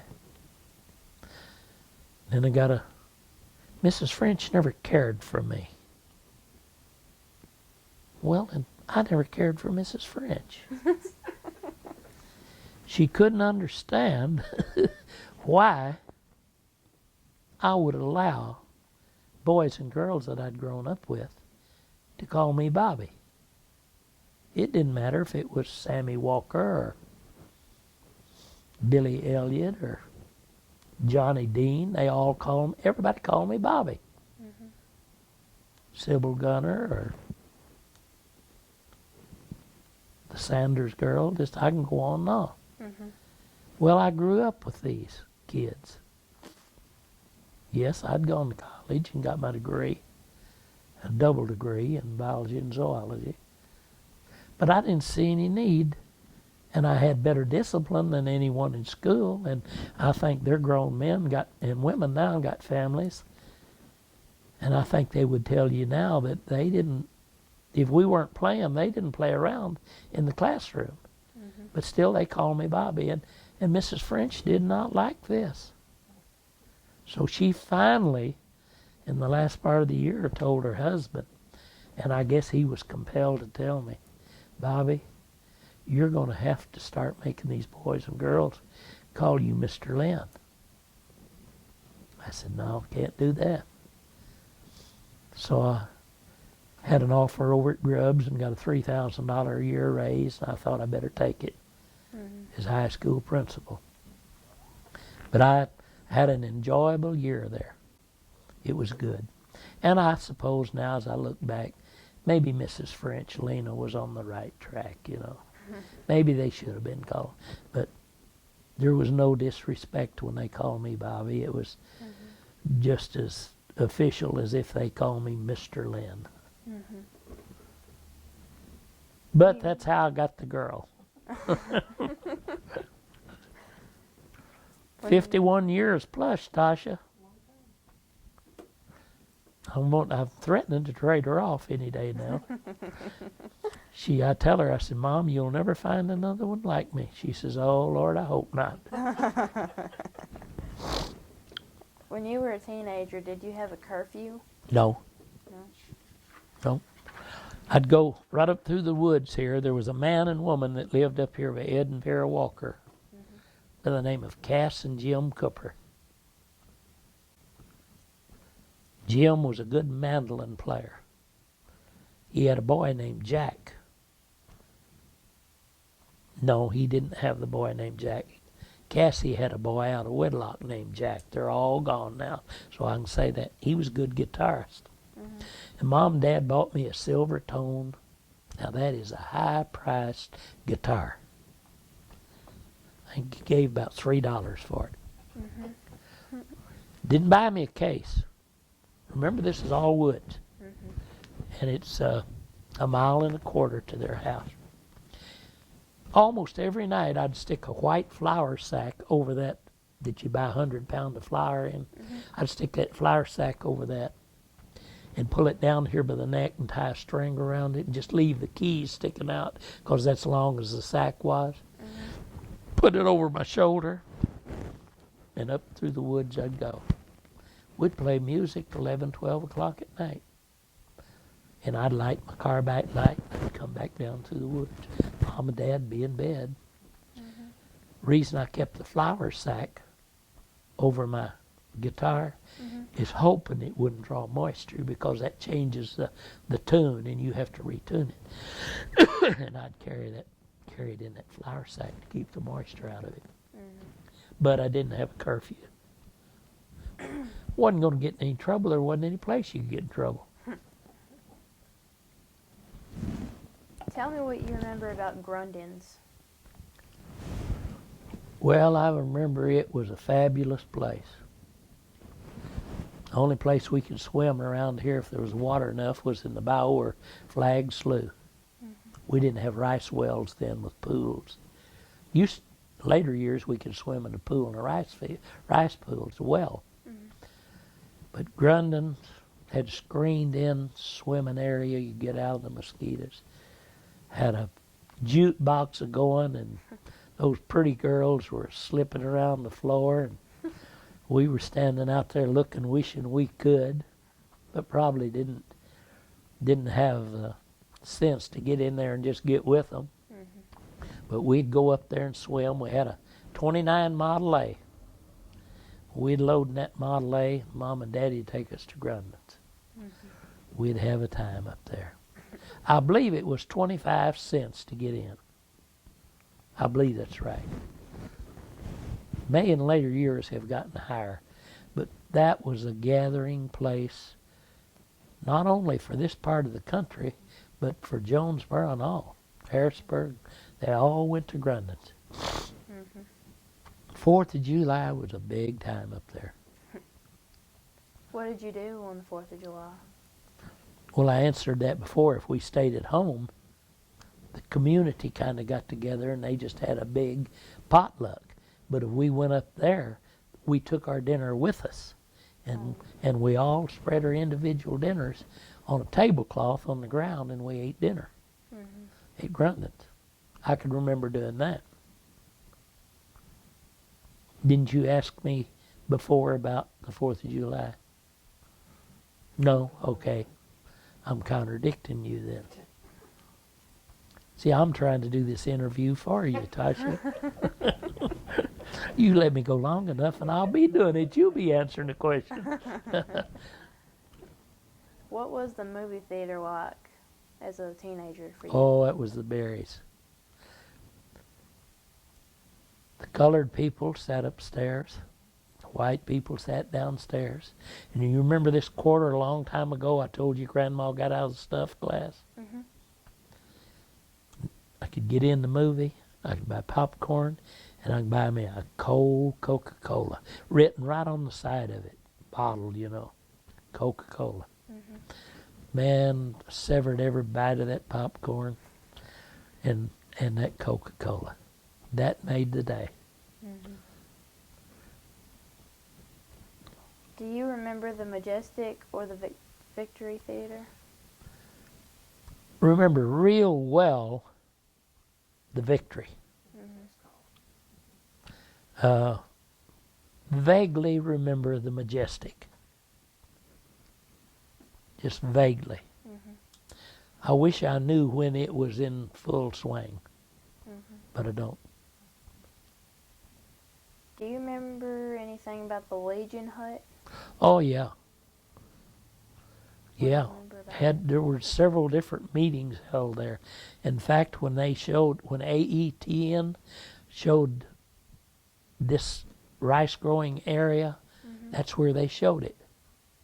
I stood out in the entrance of the old Legion hut there.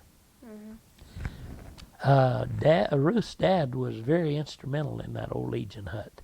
In fact, when I came home from Korea, he petitioned me to join the American Legion because I was a veteran. Mm-hmm. Her mother sold poppies, which was a money-raising project for the American Legion. Mm-hmm. A.J. Foster, which was our family physician for probably 50 years, he was very wrapped up in the American Legion. Mm-hmm. So I remember a lot about the old Legion hut. Years ago, there was a Wiener band, many of whom purchased musical instruments from Mr. Applegate. Do you know anything about that? I remember seeing pictures, and I was surprised to see that Ruthie's dad played in this band that I think you're having reference to. He played a trumpet, I believe. Mm-hmm. We've got pictures of that band, and I guess it was, I think Count Downing and several people I used to know played in that band. Mm-hmm.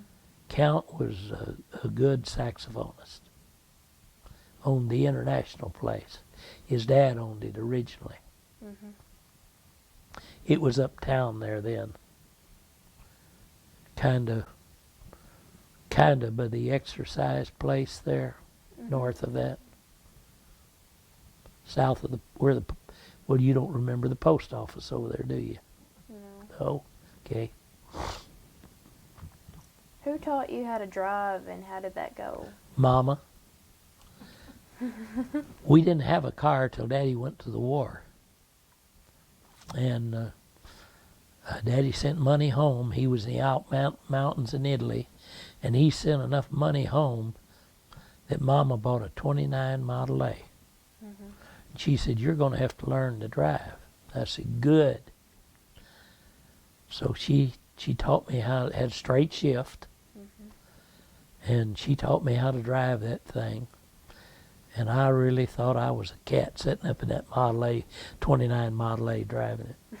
We couldn't drive it down here. Again, this was all woods. But we parked it at there used to be a pink store down here. There wasn't a pink store there when we parked it there. But down by the church, there were the Walkers and Earl Walker, and 4 or 5 vehicles sat there, and we'd walk to those vehicles. Then we'd go to Wiener. Mm-hmm. We couldn't drive them home. It's too muddy. Woods Road. Mm-hmm. Tear them up. Tell me what you remember about the first car you owned. Well, I remember gasoline was so hard to get. We couldn't get gasoline back then. But you could get a ration. You get stamps to buy so much gasoline. Mm-hmm. Have you ever heard of this? You had a ration if you had a car. Mm-hmm. And if you started on gasoline, you could get tractor fuel. Tractor fuel, there was plenty of it Mm-hmm. for the farmers to farm their crops. And you started on gasoline and get it warmed up, Mm-hmm. and then you'd turn it over on tractor fuel. Mm-hmm. Well, the government didn't like you doing that, no more than they liked for you driving a truck hauling rice into Riceland Foods Mm-hmm. and it having on-farm diesel fuel in it. Mm-hmm. Am I teaching you something here about fuel? Yeah. Okay. There's on-farm diesel, which you do not pay a tax on, and then there's road tax diesel that you do pay tax on. Mm-hmm. Well, some farmers sometimes slip in their farm diesel that they haven't paid a tax on that helps rebuild the highway, Mm-hmm. and the state government doesn't like that. I don't know why. Do you? Mm-hmm. No? Should they? No. They should let us burn this on-farm diesel. But if everyone did that, we wouldn't have any highways. Yeah. So they catch them out here at Riceland Foods. They stick a little tube down in their diesel tank, and if it's got on-farm diesel in it, it'll come up yellow. Mm-hmm. They say, hey, you're burning on-farm diesel. And they'll fine them a sizable amount, like $1,500, $3,000. It's a severe penalty if you're caught burning on-farm diesel in a vehicle that runs down that road out there. Mm-hmm.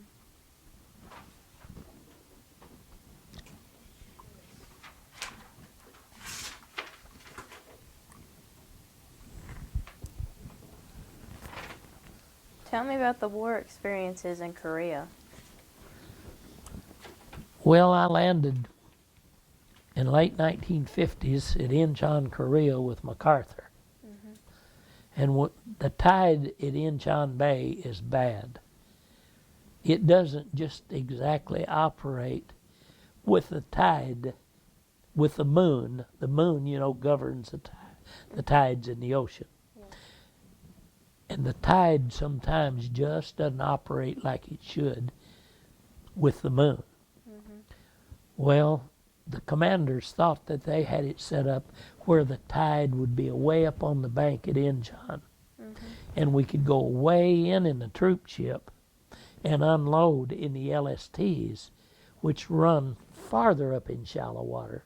Mm-hmm. Then we could get out and go ashore.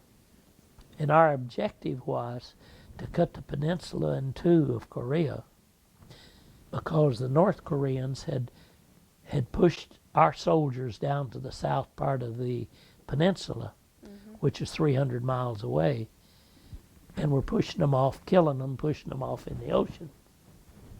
So our job was to cut the peninsula in two and catch all of those North Koreans down there, Mm-hmm.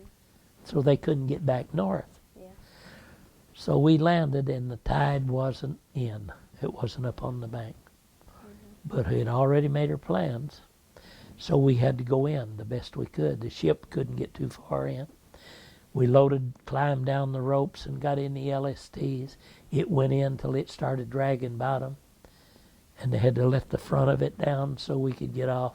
And we were about up to here in water. And we waded in. That was an experience for a country boy that had never been in much water. Mm-hmm. And we did cut the peninsula in two and trapped the North Koreans on the southern part of the peninsula. Mm-hmm. And eventually got that all cleaned up. And then we moved north. Mm-hmm. And I got scratched up a little. Got here, you might see, and I got across to here, and this ear cut open. And got an infection in my ear. And they couldn't, it's so wet. It either rains or snows in Korea all the time. And try as they may, they couldn't get this infection in my head cured up. They said, we're going to have to evacuate you out. I said, well, whatever you have to do. I couldn't hear out of that ear, and it was swollen shut. So they hauled me to Incheon on a truck and put me on C-47 and flew me across the Gulf of Japan to Osaka, Japan. Of course, they had me pretty well sedated. I was pretty well out of it. And when I woke up in Osaka, carried me in on a stretcher, someone said, Bobby, what are you doing here? I looked and I said, it was Major Edna J. Linn, my cousin. I said, not what am I doing here, but what are you doing here? She said, I'm here to get you well. I said, you know I was coming? She said, yes. I said, well, you better get me well. So I stayed until they got that infection cleaned up and got me taken care of. She took me almost all over Japan when she was off. She was over one ward. Boy, she was mean. She's the meanest woman I've ever seen, Tasha, and the ugliest. She was tough. And when she had talked to those little captains in that ward and those little lieutenants, those doctors, they would jump and ask how high because she was rough. But she got me well, got me in good shape. She said, you're going to go back to the front lines. And I said, how? She said, if I put you on a C-47 and fly you to Daegu, will you hitchhike back up the front line, which is 200 miles? I said, yeah. So she took me down to the airport and put me on a old C-47, and they let me off at Incheon.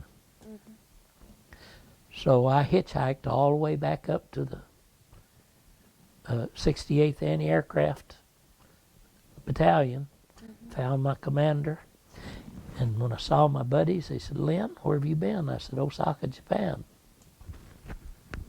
Well, why didn't they send you on home? I said, well, they told me I was well to get back up here.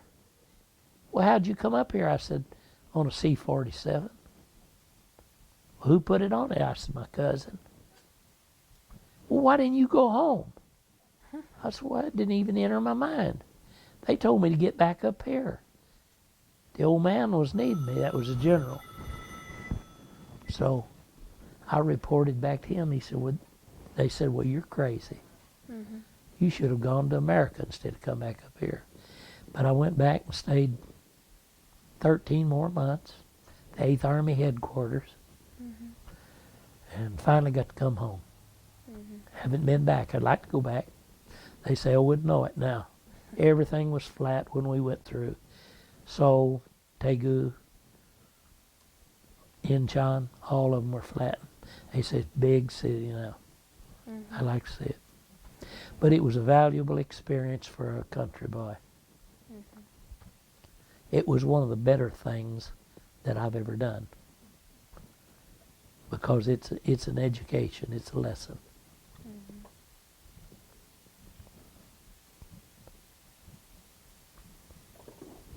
I'd go in a minute now if they ask me.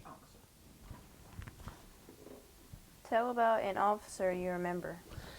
I had a General Byrd that I was with for 13 months, 8th Army headquarters. He was under General Mark Clark. See, MacArthur was our commanding officer.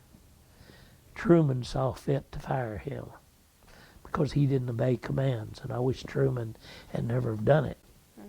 But General Byrd was he was a good commander. I was with him every day, a lot of times every night. I slept in the officers' quarters after I got to go to work for him. What was your job exactly? I did interpreter work. Explain that a little bit better.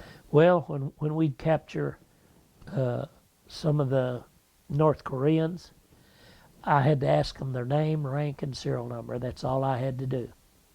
And ask them most of the time what province in Korea they were from.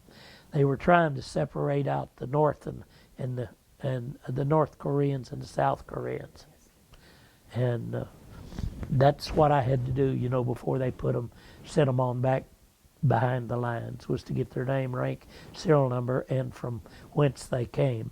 We wanted to know if they were coming across the Yalu River out of China, which they were. So how did you talk to them? In Korean. So did you learn that at Cooper and Haynes School? No, I learned that when I got to Korea. So explain how that happened. Well, everyone over there has South Koreans as personnel to do their washing, cleaning your tents, whatever. They were just servants, so to speak, and you didn't have to pay them much money. Well, to correspond with them, I had to learn how to talk to them. And some of the first things I learned to say were Tongson Chibio de Simnica. Where do you live? I wanted to know if they lived close to the outside of the compound that we had set up, and we had guards walking that 24 hours a day,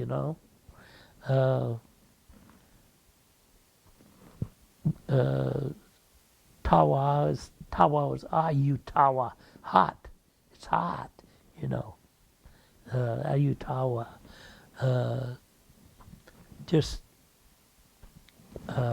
Oni was sister. Adashi was father. Tongson Adashi, he your father? Anya? Nay? Yeah. And it came to me. Then I went to school in Seoul for about 3 months and gained a little more. Mm-hmm. I didn't gain all I needed, but I gained enough to get by. So I drove General Byrd wherever he needed to go, and when he interrogated the ones that we had captured, I got the information that he needed, and sometimes kept a young boy with us all in the Jeep. Mm-hmm. But that's all I had to do. We had a young Korean boy that kept our shoes shined, took our clothes to his mother to have her wash them. They washed them on rocks, beat them with a stick. We had to give them their soap because they didn't have soap. Mm-hmm. They didn't have running water either.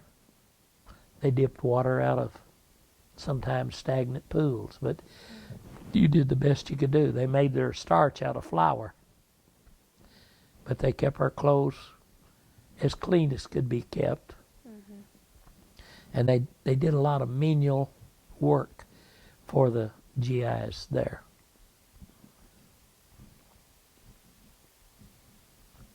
It was an experience that I'll never forget, and that it wasn't bad. It wasn't bad. Mm-hmm. I remember the first soldier, one of our soldiers, that was bad. That really bothered me. It was at night, and I saw him. I was close to him, and it really made me nervous. But you get to where you can handle those things a lot better. Mm-hmm.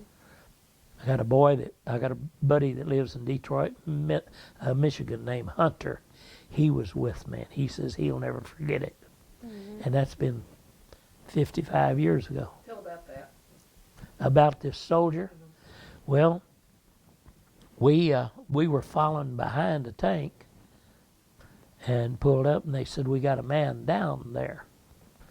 And the tank had pulled on by, and they pulled up with a Jeep, and he was laying on his back, and I couldn't tell where he had been shot, but I could tell that he had expired, and he was dead. And I said, "Man," to myself, "this is going to get rough." And I looked over at Hunter, and I said, you don't call anyone by their first name in the service. Call them by their last name. I said, Hunter, this is fixing to get tough, isn't it, buddy? He said, I'm afraid it is, Linn. But they just loaded him up and carried him back, behind the lines. But I can still see his face, the first one I saw. Of course, I saw a lot of Vietnamese, killed. I've seen them standing in the snow, frozen, standing up. Snow up to their belt. Oh, it was cold there. So cold. You were always wet. Never could you keep your shoes dry. Didn't have boots. The biggest objective was to have dry socks and hopefully a pair of dry shoes. What kind of shoes did you wear? Just leather boots. After I got to be with General Byrd, he kept me in Cochrane jump boots. They're the boots that the paratroopers use. They're a high-priced officer's boot. Mm-hmm. And he always kept me 2 or 3 pair of new jump boots. Mm-hmm. And all the new fatigues I needed, and we never wore khakis. Always. How did you come out to be with him? How'd that come to pass? Well, when I was in Indiana, when I went up there, I graduated from school there.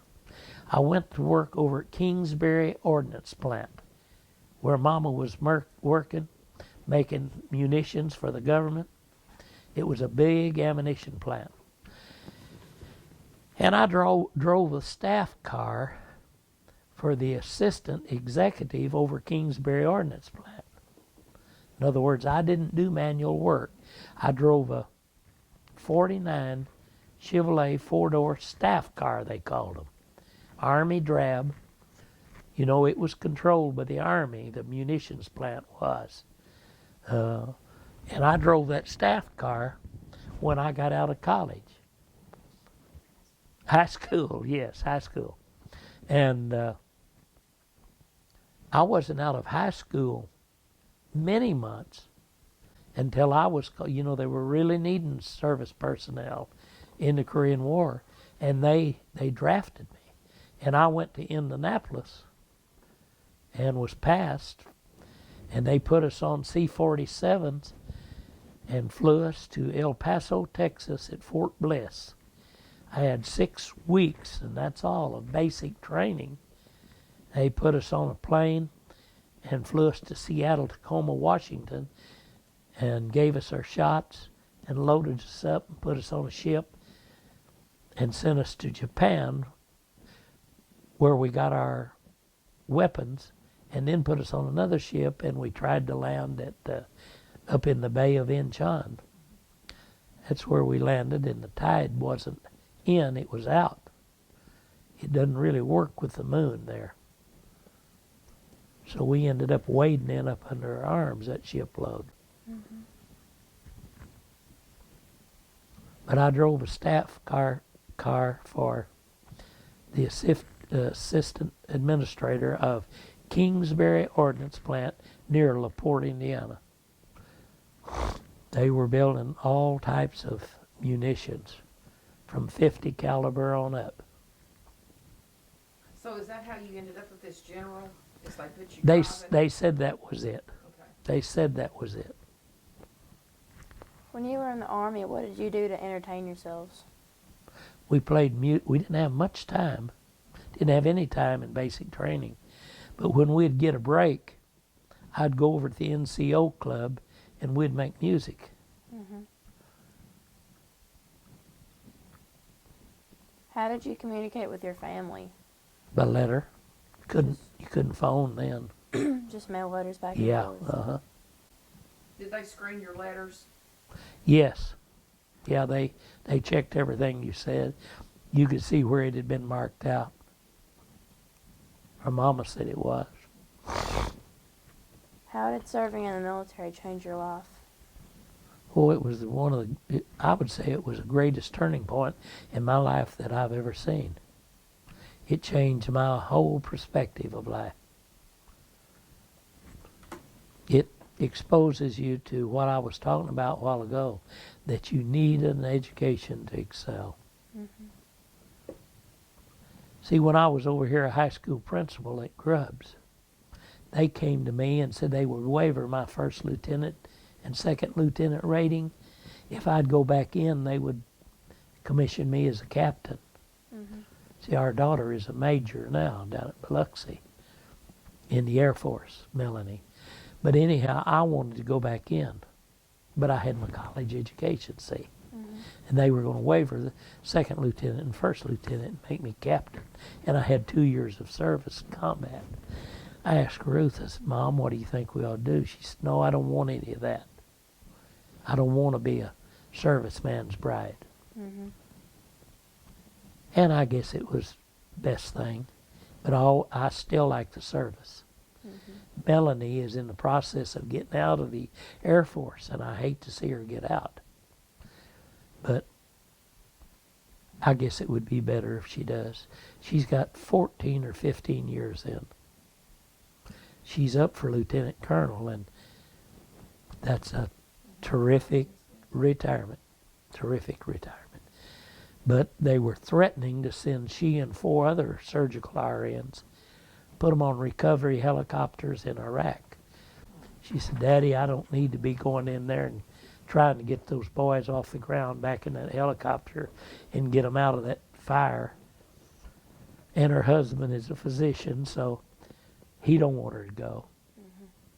So I guess for all said, maybe it's better. I encouraged her for a while. I said, Melanie, stay with it. But she said, Daddy, if I go over and get shot down, what will you think? I said, oh, I hate that. I said, okay, do what you want to do. You know they're going to live anyhow. Yeah. Mm-hmm.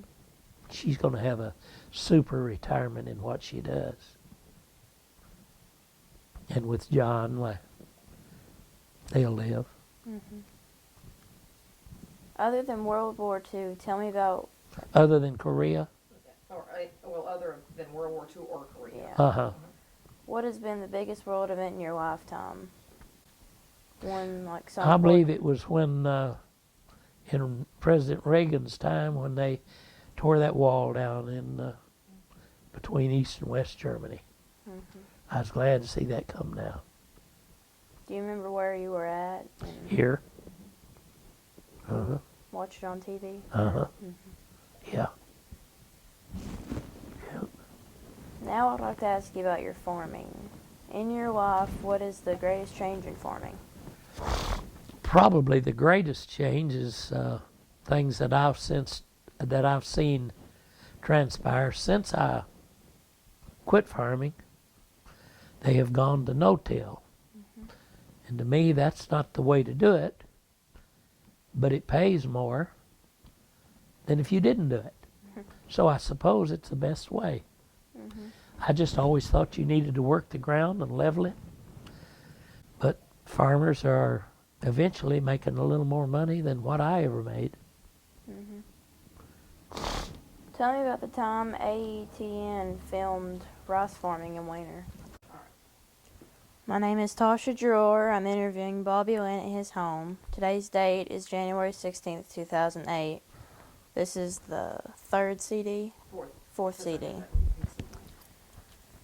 Tell me about the time AETN filmed rice farming in Weiner. Tasha Joanna Freeman was a chairperson of the Arkansas Rice Festival, if I have it right. She checked around after AETN had approached her and wanted someone to make a film on rice farming in Arkansas. Mm-hmm. And she told me, and I'm sure that's right, that she couldn't get anyone to do it. She asked if I would try to narrate the film for her. I asked her a few questions as to what they would expect, and she told me. And I tried to tell her that I was too busy, and she wouldn't buy that. She said, Bobby, we need you to do it. We've got to have it. Said it'll be shown all over the world, which it has, I understand. Mm-hmm. So I finally told her that I would do it, and she got back in touch with AETN, and they came up to talk to me, and I told them I didn't want a lot of commotion going on, that if we could do it where it wouldn't be seen pretty much, that would be fine. Wouldn't draw attention. I told them that we'd try to do it up north of the woods here, north of where I live, if they would put their camera trucks and their boom trucks and all of that back there. And they said they would. So the day came and they showed up. And my dad was in it, William R. Linn. My buddy, he and I farmed together for 22 years, Thomas Moore. Neighbor girl, my daughter's best friend, Elisa Westerman, and my daughter, Melanie Adams. They were helping me plant a crop. So they get here, set up, we plant rice, drill rice.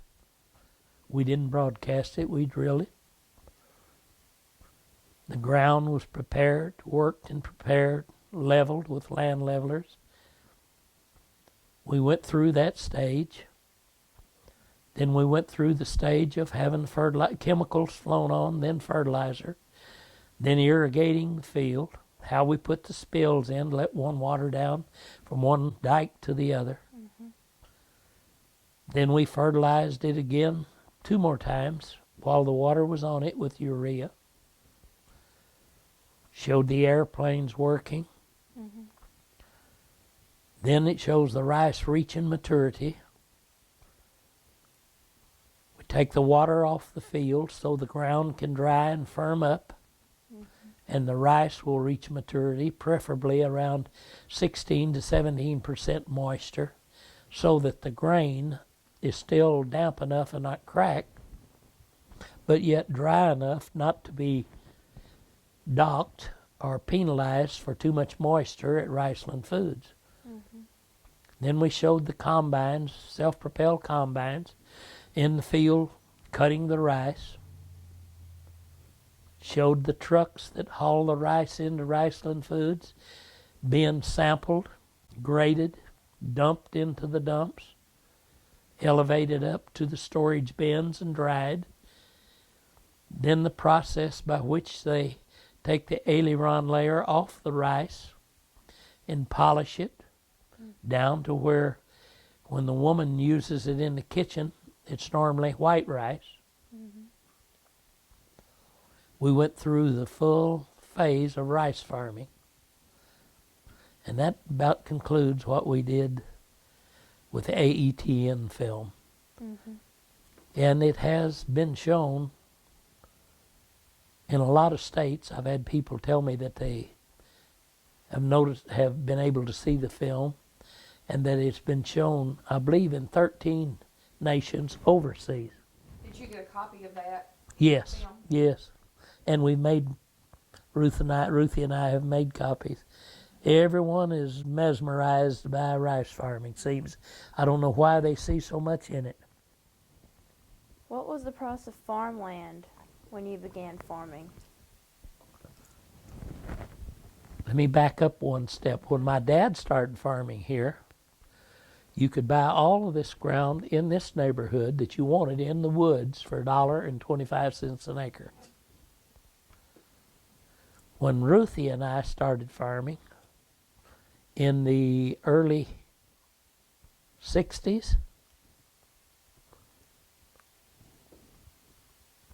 late 50s, 60s, early 60s, most of the ground was selling for $200 an acre, cleared ground. This is ground that was cleared. You could buy it for $50 an acre should it not be cleared. What advice would you give to someone wanting to be a farmer? They can't do it. For a young farmer today who didn't inherit a farm and have backing from his father or someone, uncle or grandparents, if they didn't give him the equipment and the ground to farm, it's impossible.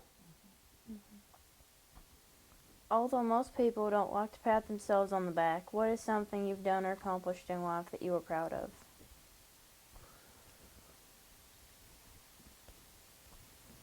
I think probably my greatest ambition was to be able to live a simple life, live in a community where your neighbors or your friends, raise two ornery girls Mm-hmm. that have done extremely well for themselves, and to be fortunate enough to have lived with that old girl named Ruthie for 51 plus years. Tell me about the biggest lesson that life has taught you, a lesson that would help a young person live a better life. I think that it takes work. You've got to be diligent. And if you have a goal, don't give up. Just keep pursuing it and things will turn around.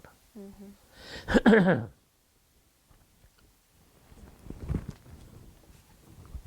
Thank you for letting me do this interview. You're welcome. Thank you so much.